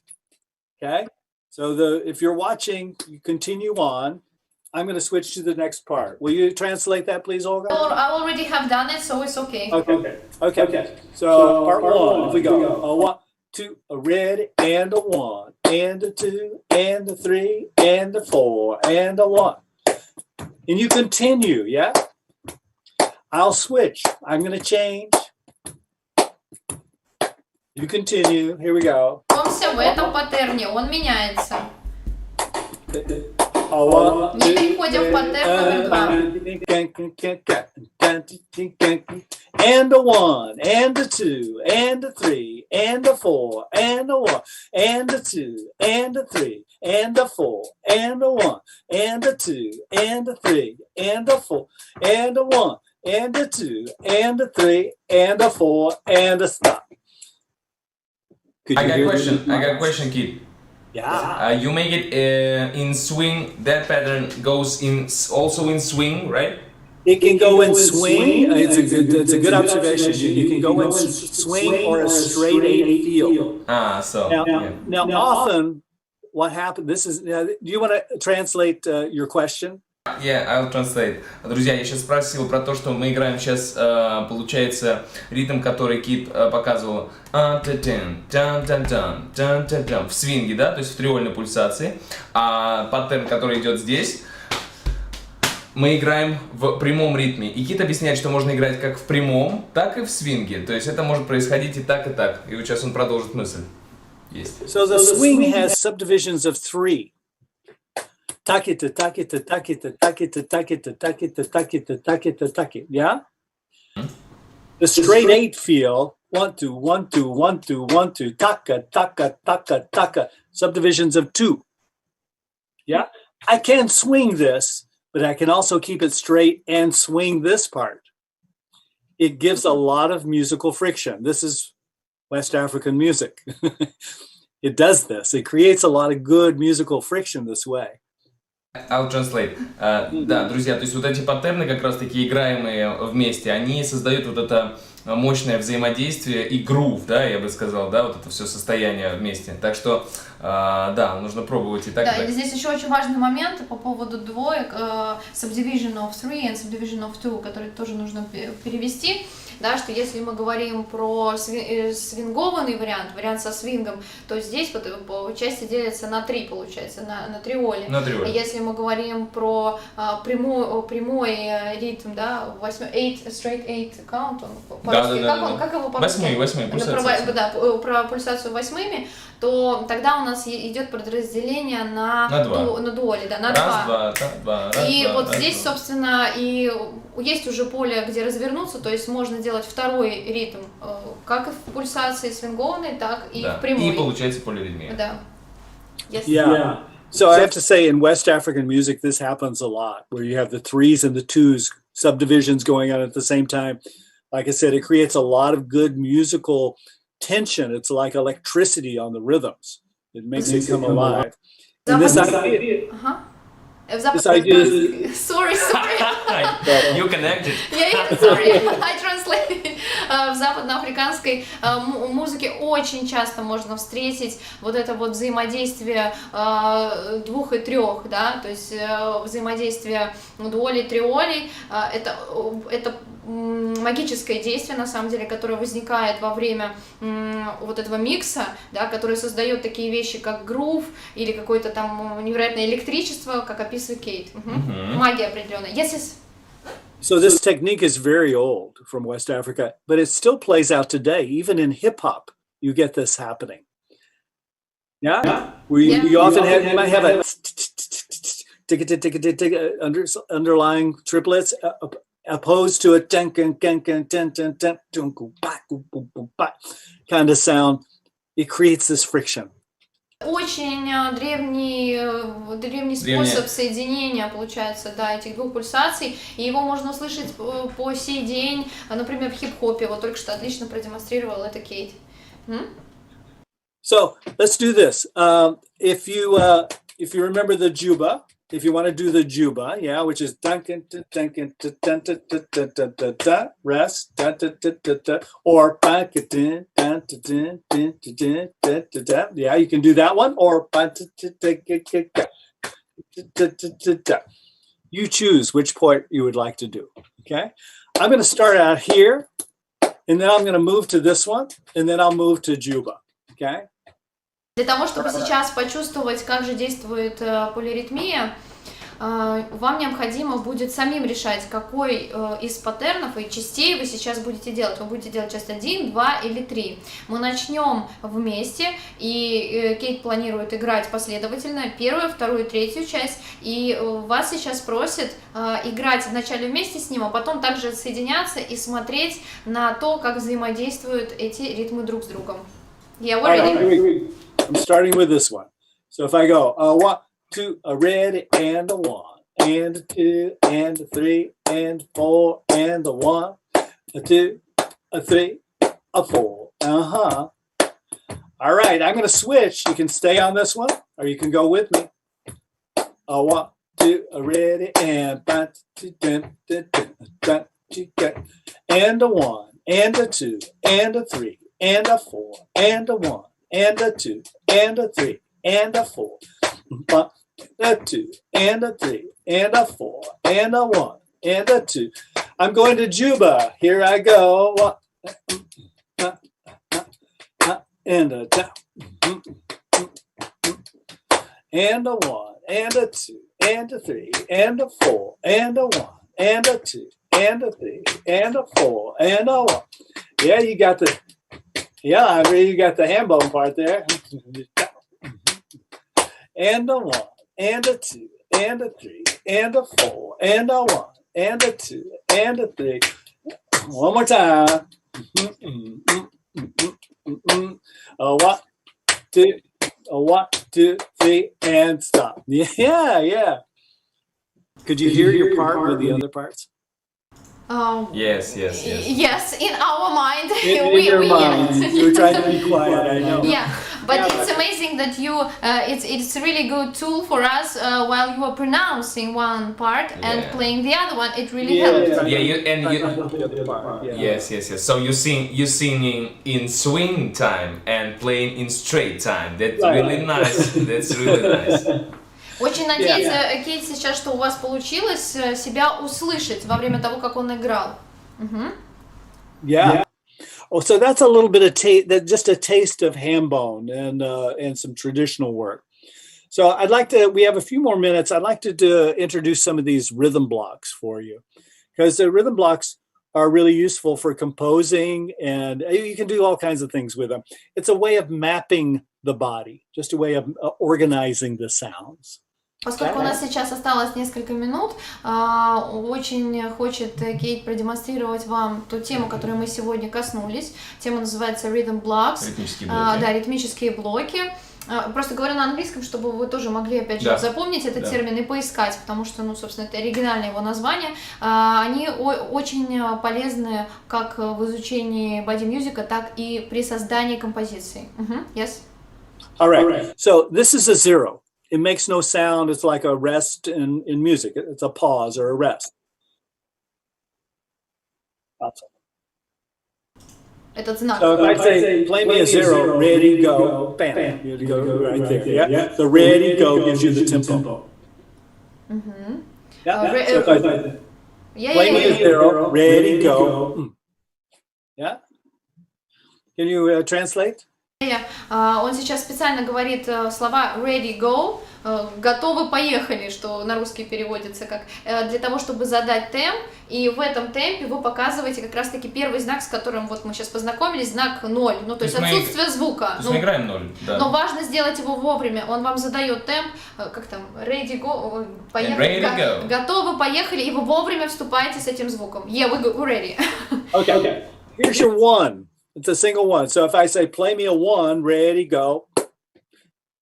Play me a 1, ready, go. 1, 1, ready, go. Yeah. 1, 1, 1, ready, go. Good. 1, 0, 1, ready, go. Yeah. 1, 0, 1, 0, 1, 1, ready, go. 1, 0, 1, 0, 1, 1. Yeah? You got the idea? Надеюсь, что у вас сейчас появилось понимание того, что мы делаем. Да, единица, мы соединяем единицу и 0, и, собственно, повторяем за словами Кейта. Так что внимательно слушайте. Сейчас из слов есть 1 и 0. Yeah. Okay, here's your 2. Clap chest. Play me a 2. Ready, go. 2, 2, ready, go. 2, 2, 2, ready, go. 1, 0, 2, ready, go. 1, 0, 2. Yeah? 1, 0, 2, 0, 1, ready, go. 1, 0, 2, 0, 1. 1, 0, 2, 0, 1. Ready, go. 1, 0, 2, 0, 1. Yeah? A little slower. Here we go. 1, 0, 2, 0, 1. Ready, go. 1, 0, 2, 0, 1. Yeah. One more time. Ready, go. 1, 0, 2, 0, 1. Beautiful. Here's your 3. Clap, chest, chest. Yeah. Play me a 3. Ready, go. 3, 3. Ready, go. 1, 1, 1, ready, go. 1, 1, 1, 3, ready, go. 1, 1, 1, 3. Yeah, so you got 1, 1, 1, 3. The 3 begins with a clap also, yeah? So let's go. 1, 2, 3. Ready, go. 1, 2, 3. Yeah, that works. 1, 2, 3. Except for the 0, every rhythm block begins with a clap. Yeah. Okay. Okay. 4. 4. So I'm doing these seated. Yeah. 4 is here. Clap, chest, chest, leg. Yeah. And you might notice I'm not making a distinction of right side and left side at this point. Okay. If we had more time, I would really kind of emphasize this. We do the right 4 on the right side, the 4 on the left side. We do everything on both sides. But since we have a short amount of time here, I just want to give you this concept of the rhythm block. Правую и левую сторону можно, конечно же, безусловно, менять и делать это с другой стороны. И это отличная практика, и можно позже озадачиться и сделать это, и он это часто использует. Но сейчас, поскольку у нас немножко мы ограничены уже во времени, мы будем делать все на одну сторону, на правую. Yes. Okay, so let's play 4. Play me a 4, ready, go. 1, 2, 3, 4. 4, 4, ready, go. 3, 4, 1, 2, 3, 4. Yeah, yeah. See how that works? 4, 4, 4. 3 of them, okay? I'm sorry. 4, 4, 4. Ready, go. 1, 2, 3, 4. 1, 2, 3, 4. 1, 2, 3, 4. So I'm alternating sides. You can play on one side or you can play both sides. Either up to you. Okay? Can you translate that, Olga, please? Вы можете также сейчас делать на две стороны, на левую и на правую, как вам удобно. Okay. 5. Clap, chest, chest, leg, leg. That gives you a 5. Play me a 5. Ready, go. 1, 2, 3, 4, 5. 5, 5. Ready, go. 1, 2, 3, 4, 5. 1, 2, 3, 4, 5. Yeah. Try it on your other side. 5 on the other side. Ready, go. 1, 2, 3, 4, 5. Yeah. 5 on the right. Ready, go. 1, 2, 3, 4, 5. 5 on the left. Ready, go. 1, 2, 3, 4, 5. Just to give you a sense of the side changes. So now let's go right and left and repeat. Мы сейчас будем делать направо и налево, да, и повторять это, этот цикл. We start here. Начинаем справа, потом на левую. 1, 2, 3, 4, 5. 1, 2, 3. Ready, go. Ready, go. Ready, go. Ready, go. Ready, go. Ready, go. Last time and nice. Okay. We can combine the rhythm blocks now. So let's play a 3 and a 5. So remember 3 is here. Yeah. Play me a 3. Ready, go. Play me a 5. Ready, go. Yeah. So the 3 ends with 2 chests. The 5 ends with 2 legs. So you can think about the patterning rather than the numbers. You can let go of the numbers. Yeah. Ваш получается, мы сейчас работаем с 3 ударами, с цифрой 3 и 5. И вы можете подходить не только с точки зрения цифр, а запоминать, отталкиваться от движения, что 3 заканчивается, получается, на грудной клетке, а 5 внизу, на коленях. Ну, удары по бедрам. Yeah. All right. So if we play 3 and 5 and we repeat this, okay? 3 and 5 and repeat. 5 играем, повторяем. Okay. Ready, go. Here's your 3. Here's your 5. Ready, go. Here's your 3. Here's your 5. Ready, go. 3 and 5. Ready, go. 3 and 5. Ready, go. Chest, leg. Chest. Ready, go.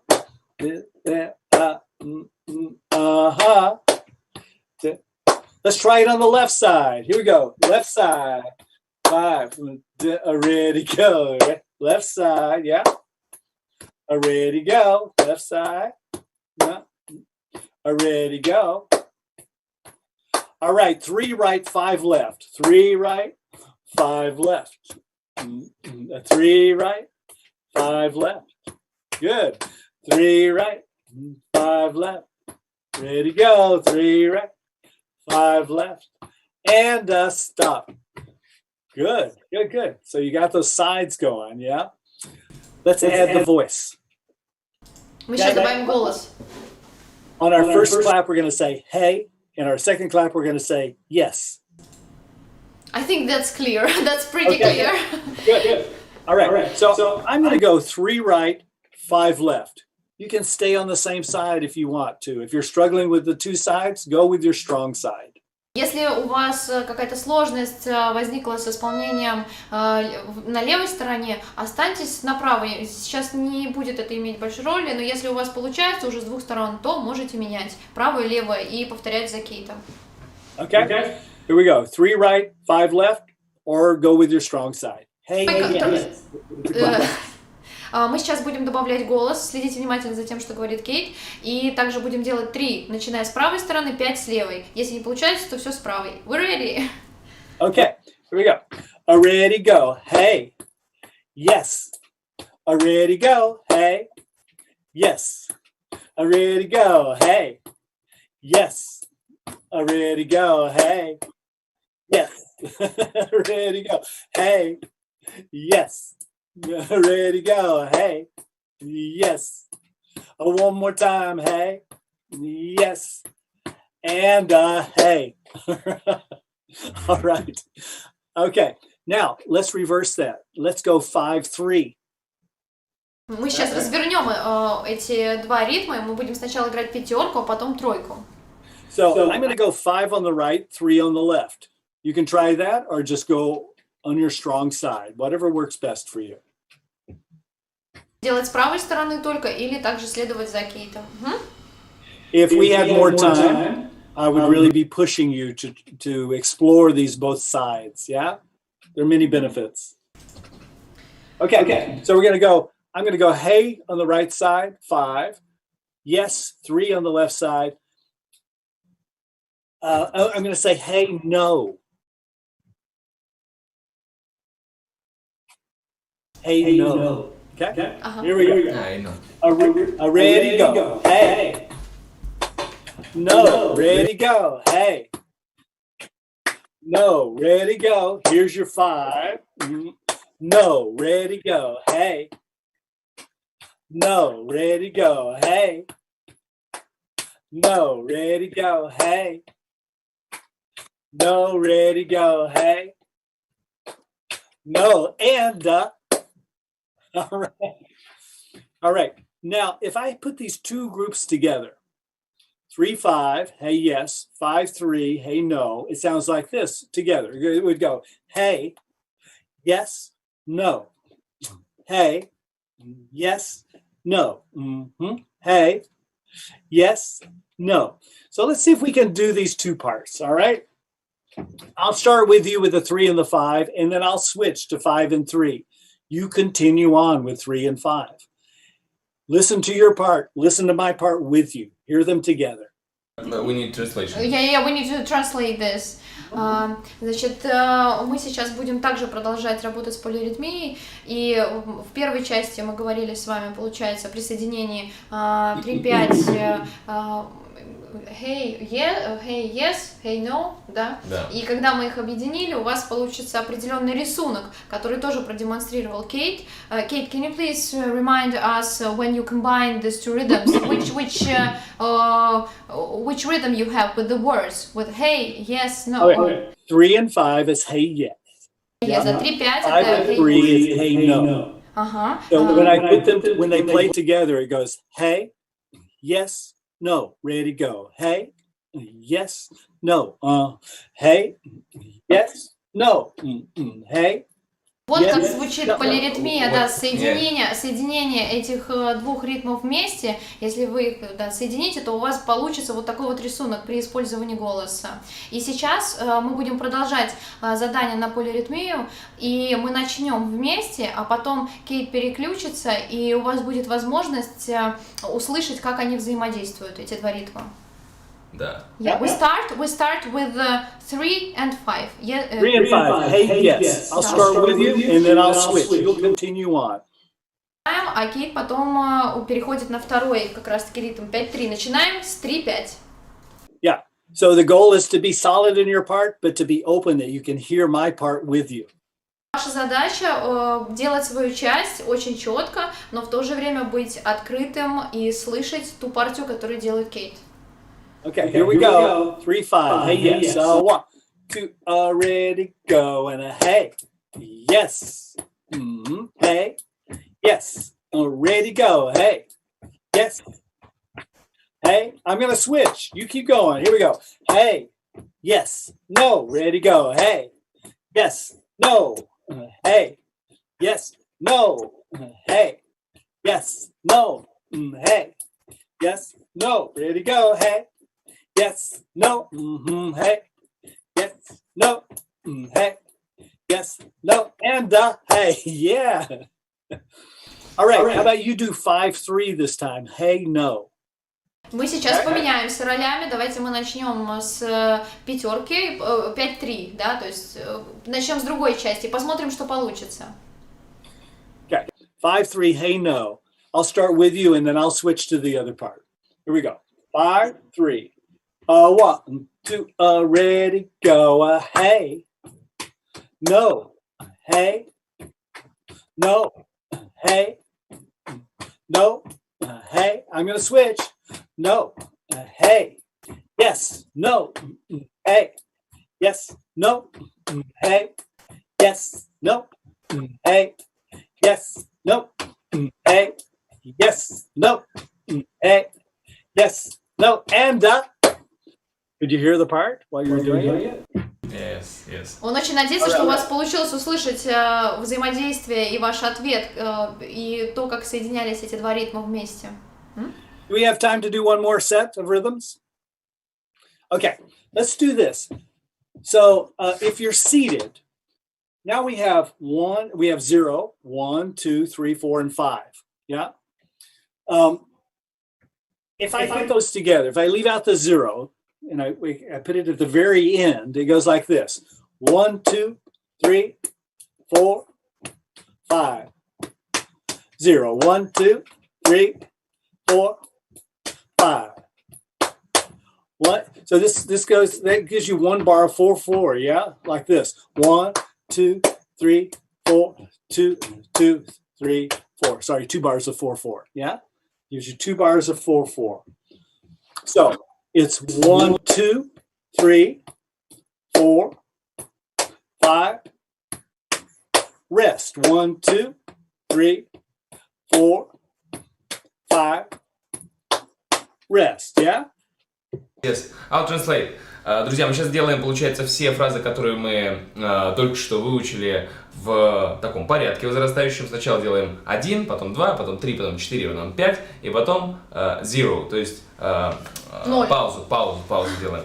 Все, и у нас получается двухтактовый рисуночек, в который умещаются вот эти все ритмические блоки. Вот. Okay. So I've got this 1, 2, 3, 4, 5 in the body. I can do it all on one side, or I can alternate sides. Okay. So alternating sides might be a little soon for you right now with the amount of time that we have to build this up, but you can try if you like. In some ways it's easier. Друзья, сейчас, конечно же, проще каждый раз начинать играть с одной и той же руки, с удобной, например, да, с вашей сильной стороны, но Кит рекомендует потом в будущем развить эту тему и начинать с правой и с левой, и чередовать исполнение ритмических блоков с правой руки, а потом с левой. Да, например, двоечка здесь, а потом троечка, начиная с левой руки. Я напоминаю, что у тебя есть зритель. Они маленький кусочек видят. Есть, ага. So if you're interested in this right left side, one is neutral. I'm not considering it right or left. So if I go 1, 2 on the right, so that means after I clap, I lead with my right hand, yeah? 1, 2 right, 3 left, 4 right, 5 left. Rest. 1, 2. Nice. Yeah. So it has a nice flow to it, but if it's too confusing for you, go with your strong side. Okay. There are many levels of participation. Okay. Let's try. Slow. 1, 2, 3, 4, 5. There's a rest at the very end. 1, 2, 3, 4, 5. Rest. 1, 2. It comes right back in. Yeah. Slowly. 1, 2, ready, go. And a 1, 2, 3, 4, 5. Go. 1, 2, 3, 4, 5. Ready, go. 1, 2, 3, 4, 5. One more time, go. 1, 2, 3, 4, 5. And how is that? Make sense? Yeah. Yeah. Let's do it one more time for our participants. You two are catching on really quickly, so I just want to make certain everyone kind of has an idea of what this is like. Okay, I'm going to alternate this time with the sides. 1 is neutral, then I'll go 2 right, 3 left, 4 right, 5 left, and then I'll start over again. Сейчас мы немножко усложняем и добавим вот этот акцент на разные стороны. 2 мы делаем, получается, вправо, 3 с левой стороны начинаем и наоборот. Я думаю, что достаточно ярко это представлено Китом. Он просто говорит о том, что не волнуйтесь, если не получается, главное продолжать делать один ритм вместе. Если у вас получается только с одной стороны, то делайте это со своей сильной стороны. До тех пор, пока это не станет комфортно, а потом уже начинайте сами себе усложнять задачи. Тут самое главное, что есть дальнейшие перспективы усложнения и вовлечения в процесс. Ну, то есть, я думаю, понятно здесь то, что продемонстрировал Кит. We're ready. Okay. Let's add our voice. Let's put the syllable cha on the clap. So it's going to go like cha, cha, cha, cha, cha. Ta, ta, ta. Yeah, right with the clap. We'll go cha. Here we go. 1, 2, ready, go. And a ta, ta, ta, ta, ta. Go, ta, ta, ta, ta. Go, ta, ta, ta, ta, ta. Go, ta, ta. Go, ta, ta, ta, ta, ta. Go, ta, ta, ta, ta, ta. And stop. Good. How was that? Cool. All right. So why don't we do a standing part that will go with this? Okay.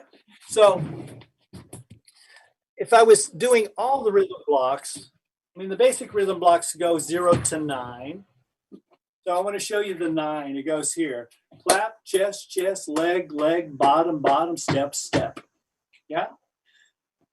Мы сейчас показываем расширенную версию ритм-блоков, да, если мы дойдем до 9, да, вот сейчас как раз показал, какие 9 движений. Okay. So that's the full from the clap to the feet. Of 9 blocks, 9, right? That's a 9. Yeah. Let me just so to fill in between the 5 and the 9. I'll show you quickly, but we're not going to use all of these, but just to demonstrate. Okay. So here's our 0. Here's our 1, 2, 3, 4, 5. You've done those so far. Now 6. 1, 2, 3, 4, 5. 6 has a brush on the side. Both sides. 1, 2, 3, 4, 5, 6. 1, 2, 3, 4, 5, 6. It brushes. 7. 1, 2, 3, 4, 5, 6, 7. 2 bottoms, yeah? 1, 2, 3, 4, 5, 6, 7. 1, 2, 3, 4, yeah? 8 has 1 foot. 1, 2, 3, 4, 5, 6, 7, 8. That's your 8. Both sides, yeah? And then the 9, 2 feet. 1, 2, 3, 4, 5, 6, 7, 8, 9. 1, 2, 3, 4, 5, 6, 7, 8, 9.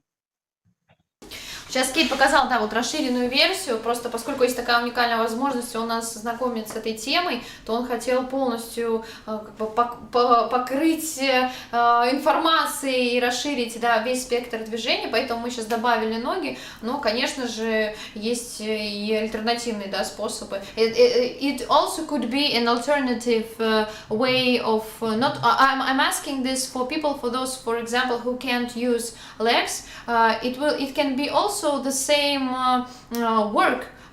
You just need to switch, right?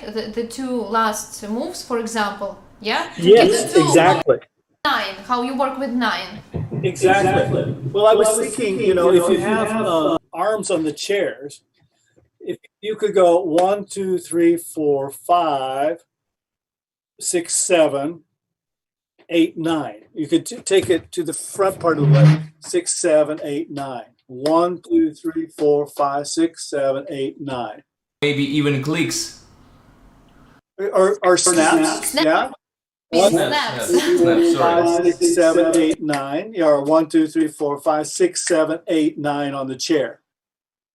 То есть, видите, он сейчас Кейт демонстрирует альтернативные способы этого упражнения.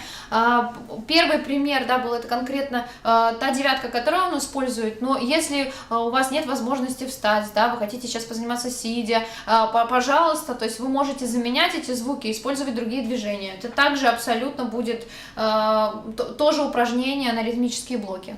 We're good. Shall we keep it all on the chair? I think, yeah. Let's keep it all on the chair. Uh-huh. All right.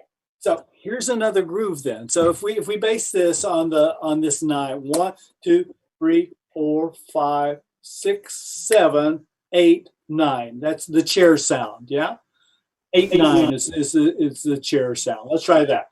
Ready, go. 1, 2, 3, 4, 5, 6, 7, 8, 9. Yeah. Does that make sense? Yeah. Yeah. Let's try that again. Ready, go. 1, 2, 3, 4, 5, 6, 7, 8, 9.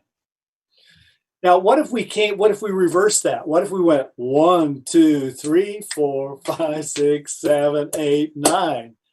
So I start with the chair, snap, snap, leg, chest. So I'm just coming from the other direction. You see how that can work? Еще один подход — это развернуть, получается, это задание и начать с 9 и прийти к 1. Let's go. Starting with the clap, going down. 1, 2, ready, go. 1, 2, 3, 4, 5, 6, 7, 8, 9. Starting with the chair, coming up. Ready, go. 1, 2, 3, 4, 5, 6, 7, 8, 9. So if I went like see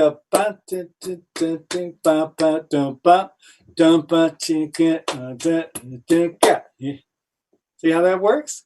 A little bit slower. 1, 2, ready, go. And 1, 2, go.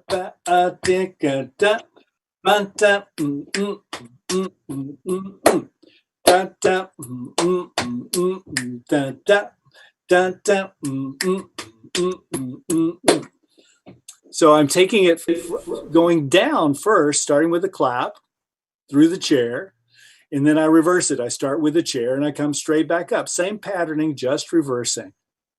One more time. 1, 2, ready, go. 1, 2, 3, again. Go. Snap, snap, chair, snap, snap, leg, chest, cut.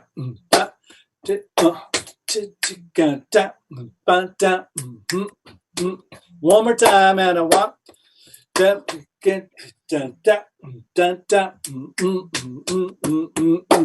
Yeah. And I love the idea that people actually maybe who not musicians don't understand, but they really play 5/4. I know. Exactly. That's easy. Exactly. And it's very accessible in that way. And you don't have to have a major musical background to be able to play these. So these patterns that we just did, the 1, 2, 3, 4, 5, 2, 1, 2, 2, we'll go with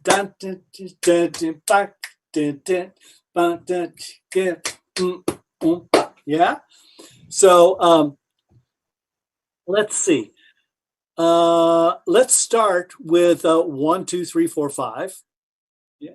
Yeah. And then I'm going to switch over to the other one. So stay on 1, 2, 3, 4, 5 if you can. Yeah. Remember the ta ta ta ta. Yeah. Будет сейчас наша часть. Это тот ритм, который мы будем сейчас делать. 1, 2, 3, 4, 5. И каждое начало мы будем обозначать звуком ча.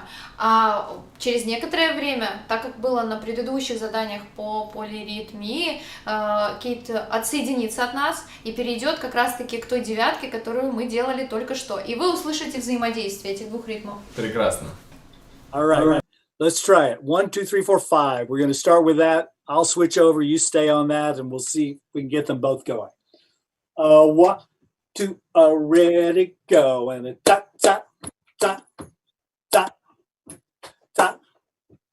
Ready, go. Ta ta ta ta ta. Go. Ta ta ta ta ta. Go. Ta ta. I'm going to switch. Ta, ta. Ready, go. Ta. Go, go. Dun, dun, ta, ta.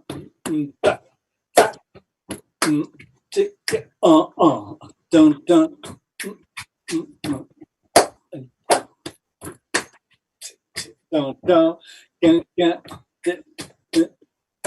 One more time.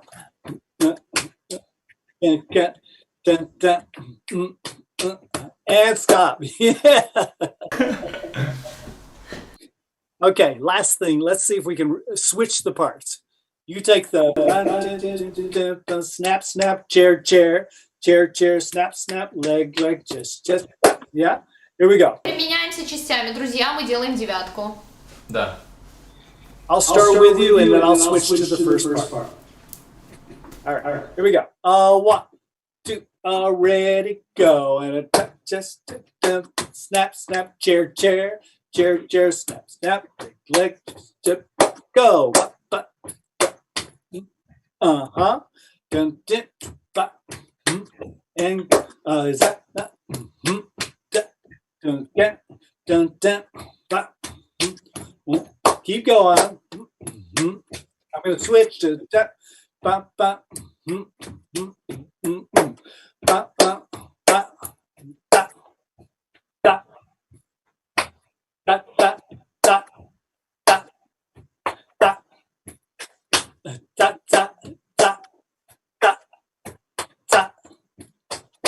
da, da, da, da, and yeah. How was that? Could you hear both those parts? Yes. Yeah. Great exercises. Thank you. Yeah. Well, I'm afraid we're about out of time here, but I just wanted to give you a taste of the rhythm blocks and how you can use them. And you can manipulate them in so many ways. I wish we had more time, but next year in St. Petersburg, maybe we can. Yes. Yeah, that's so nice and clever ideas, and really I love the perspective of this idea. So many things I can do this, because I really love the rhythm blocks. I've seen this from you in the YouTube, and I find it so. The kid of YouTube is sitting right here. I'm a new generation. New generation. I'm looking to this. My как сказать, образование. My education from I took it from there. So the University of YouTube. Yes, University of YouTube. So my diploma is here, right? Okay. You have a virtual. Yeah, virtual. On your phone. Yeah, thank you for this. It's amazing because I play so much with that, and with my students, I love it so much and so well. I feel so respectful for these ideas. Thank you. Thank you very much, and I want people to remind that there is a possibility to buy an online courses, right? Video classes at your website. So I will tell it now in Russian, and we also promote everybody with the link to your website. So if people if they don't have any problem with English, or can you please say, is it translated to different languages so you can choose, like sometimes with some movies, or probably information is very accessible that you understand it without so much? No, unfortunately they aren't translated yet. There's talk of translating into some other languages, but at this point it's only in English. So I do have videos, courses, but I teach a live class on Thursdays. Every Thursday I have a beginning and intermediate class. I'm off this week, but I will resume next week. Yeah, exactly. And you can find out about that through my website or on Facebook or Instagram. Oh yeah, me and Andrew, honestly, we tried to take part in this class. We were writing this on our board on our board of schedule that we want to do in our plans. But unfortunately, because of this time zone difference, our neighbors, we are living in an apartment with other neighbors. There is no chance to do the class, the rhythmic class in the night. But we will try to find the way. And yeah, I will tell people now about these possibilities to join your classes in Russian. Yeah, right now during the online. And we will put all the links to your Instagram, Facebook, and your website, so people can find. Thank you so much. Yes.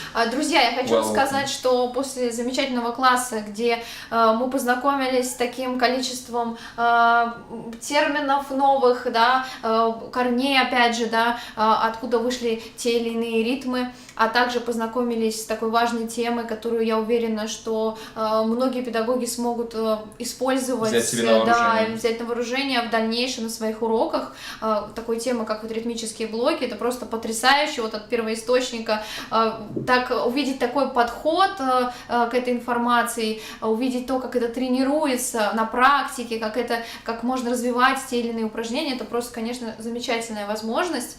Я хочу напомнить, что у Кейта есть в продаже несколько записанных онлайн-курсов, которые можно купить уже сразу на его веб-сайте.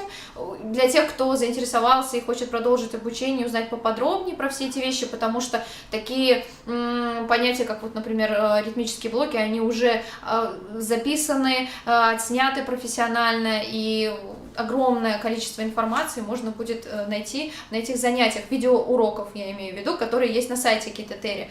Cross-Pulse называется этот сайт, мы линк вам предоставим. Но помимо записанных уроков, Кейт еще также говорит, что у него есть еженедельный урок, регулярные занятия, которые, только вот на этой неделе не будут происходить, потому что у него там небольшой перерыв среди действий, они проходят по четвергам.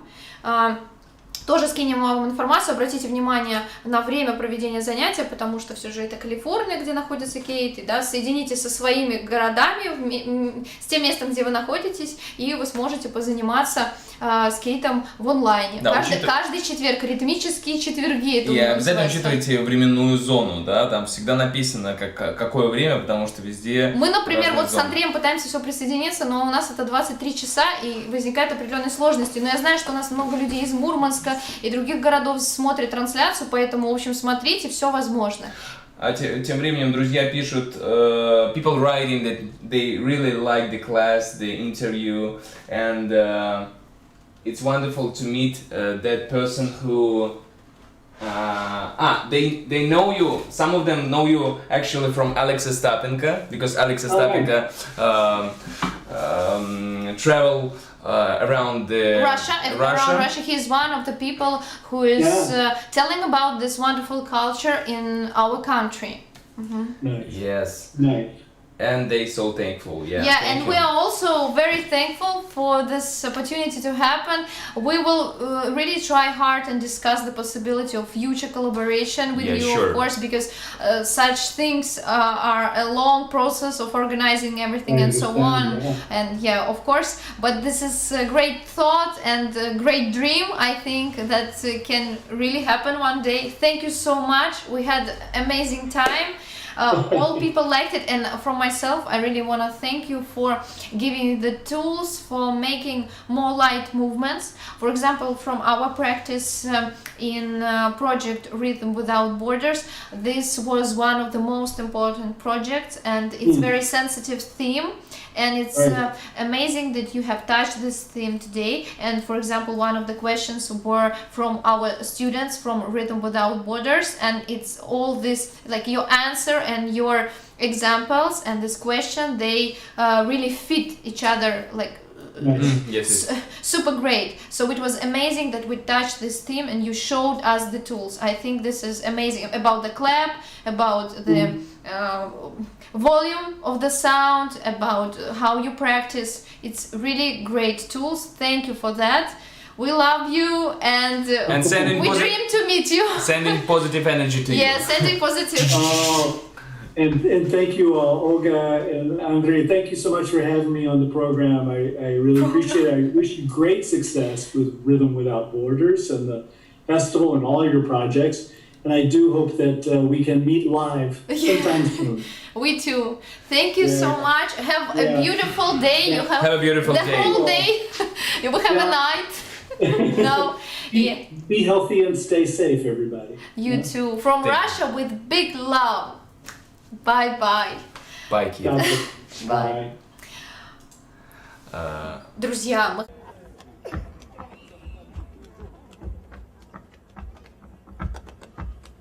подходит к своему завершению. Мы никогда в жизни не делали онлайн-фестиваль. И вообще, в принципе, это наш первый такой фестиваль с таким громким названием, который мы однажды рискнули и придумали. Большое спасибо вам за то, что вы принимали в нем такое активное участие. Спасибо, что слушали информацию, смотрели видео, присылали комментарии, занимались во время вот этих вот видеоуроков, присылали нам, кто-то даже результаты присылал. Это просто удивительно, как онлайн может быть ощутим, да, чувствоваться вот через экран. Я не знаю, как это происходит, но такие занятия, как, например, Сайт, как сегодня с Китом, это действительно работает, я хочу сказать, что это взаимодействие, оно работает, и я на самом деле свое отношение к онлайну даже вот в течение вот такой вот конференции пересмотрела, потому что это действительно очень большая возможность, которая открылась, мы можем на нее смотреть по-разному, да, и по-разному к ней относиться, но все же мне кажется, что нужно уметь как минимум работать с ней. Вот недавно смотрела тоже очень одно такое интересное интервью от организатора фестиваля современного танца из Индии.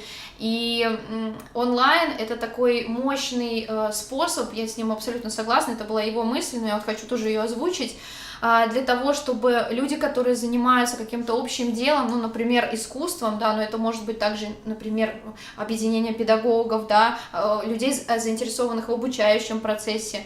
Вот эти вот объединения, как раз-таки, которые сейчас появились за счет онлайна, их очень важно не потерять, мне кажется, и продолжать помогать друг другу, да, то есть, например, там возникает какой-нибудь проект, а в каком-то городе необходимо, не знаю, собрать какую-то, например, сумму денег, но это просто если такой пример, да, и каждый человек может помочь даже каким-то там, не знаю, небольшим взносом, не знаю, 1 рубль, и это потом вместе очень поможет какому-то где-то сообществу. Это я такой пример привела, может быть, совсем банальный, но я говорю о том, что мы можем друг другу действительно помогать, взаимодействовать, пробовать какие-то смелые решения вместе, потому что и не только все с нами, да, и я ни в коем случае не намекаю, что все проекты должны быть осуществлены только с нами. Вы можете вообще между собой познакомиться, да, педагоги с музыкантами,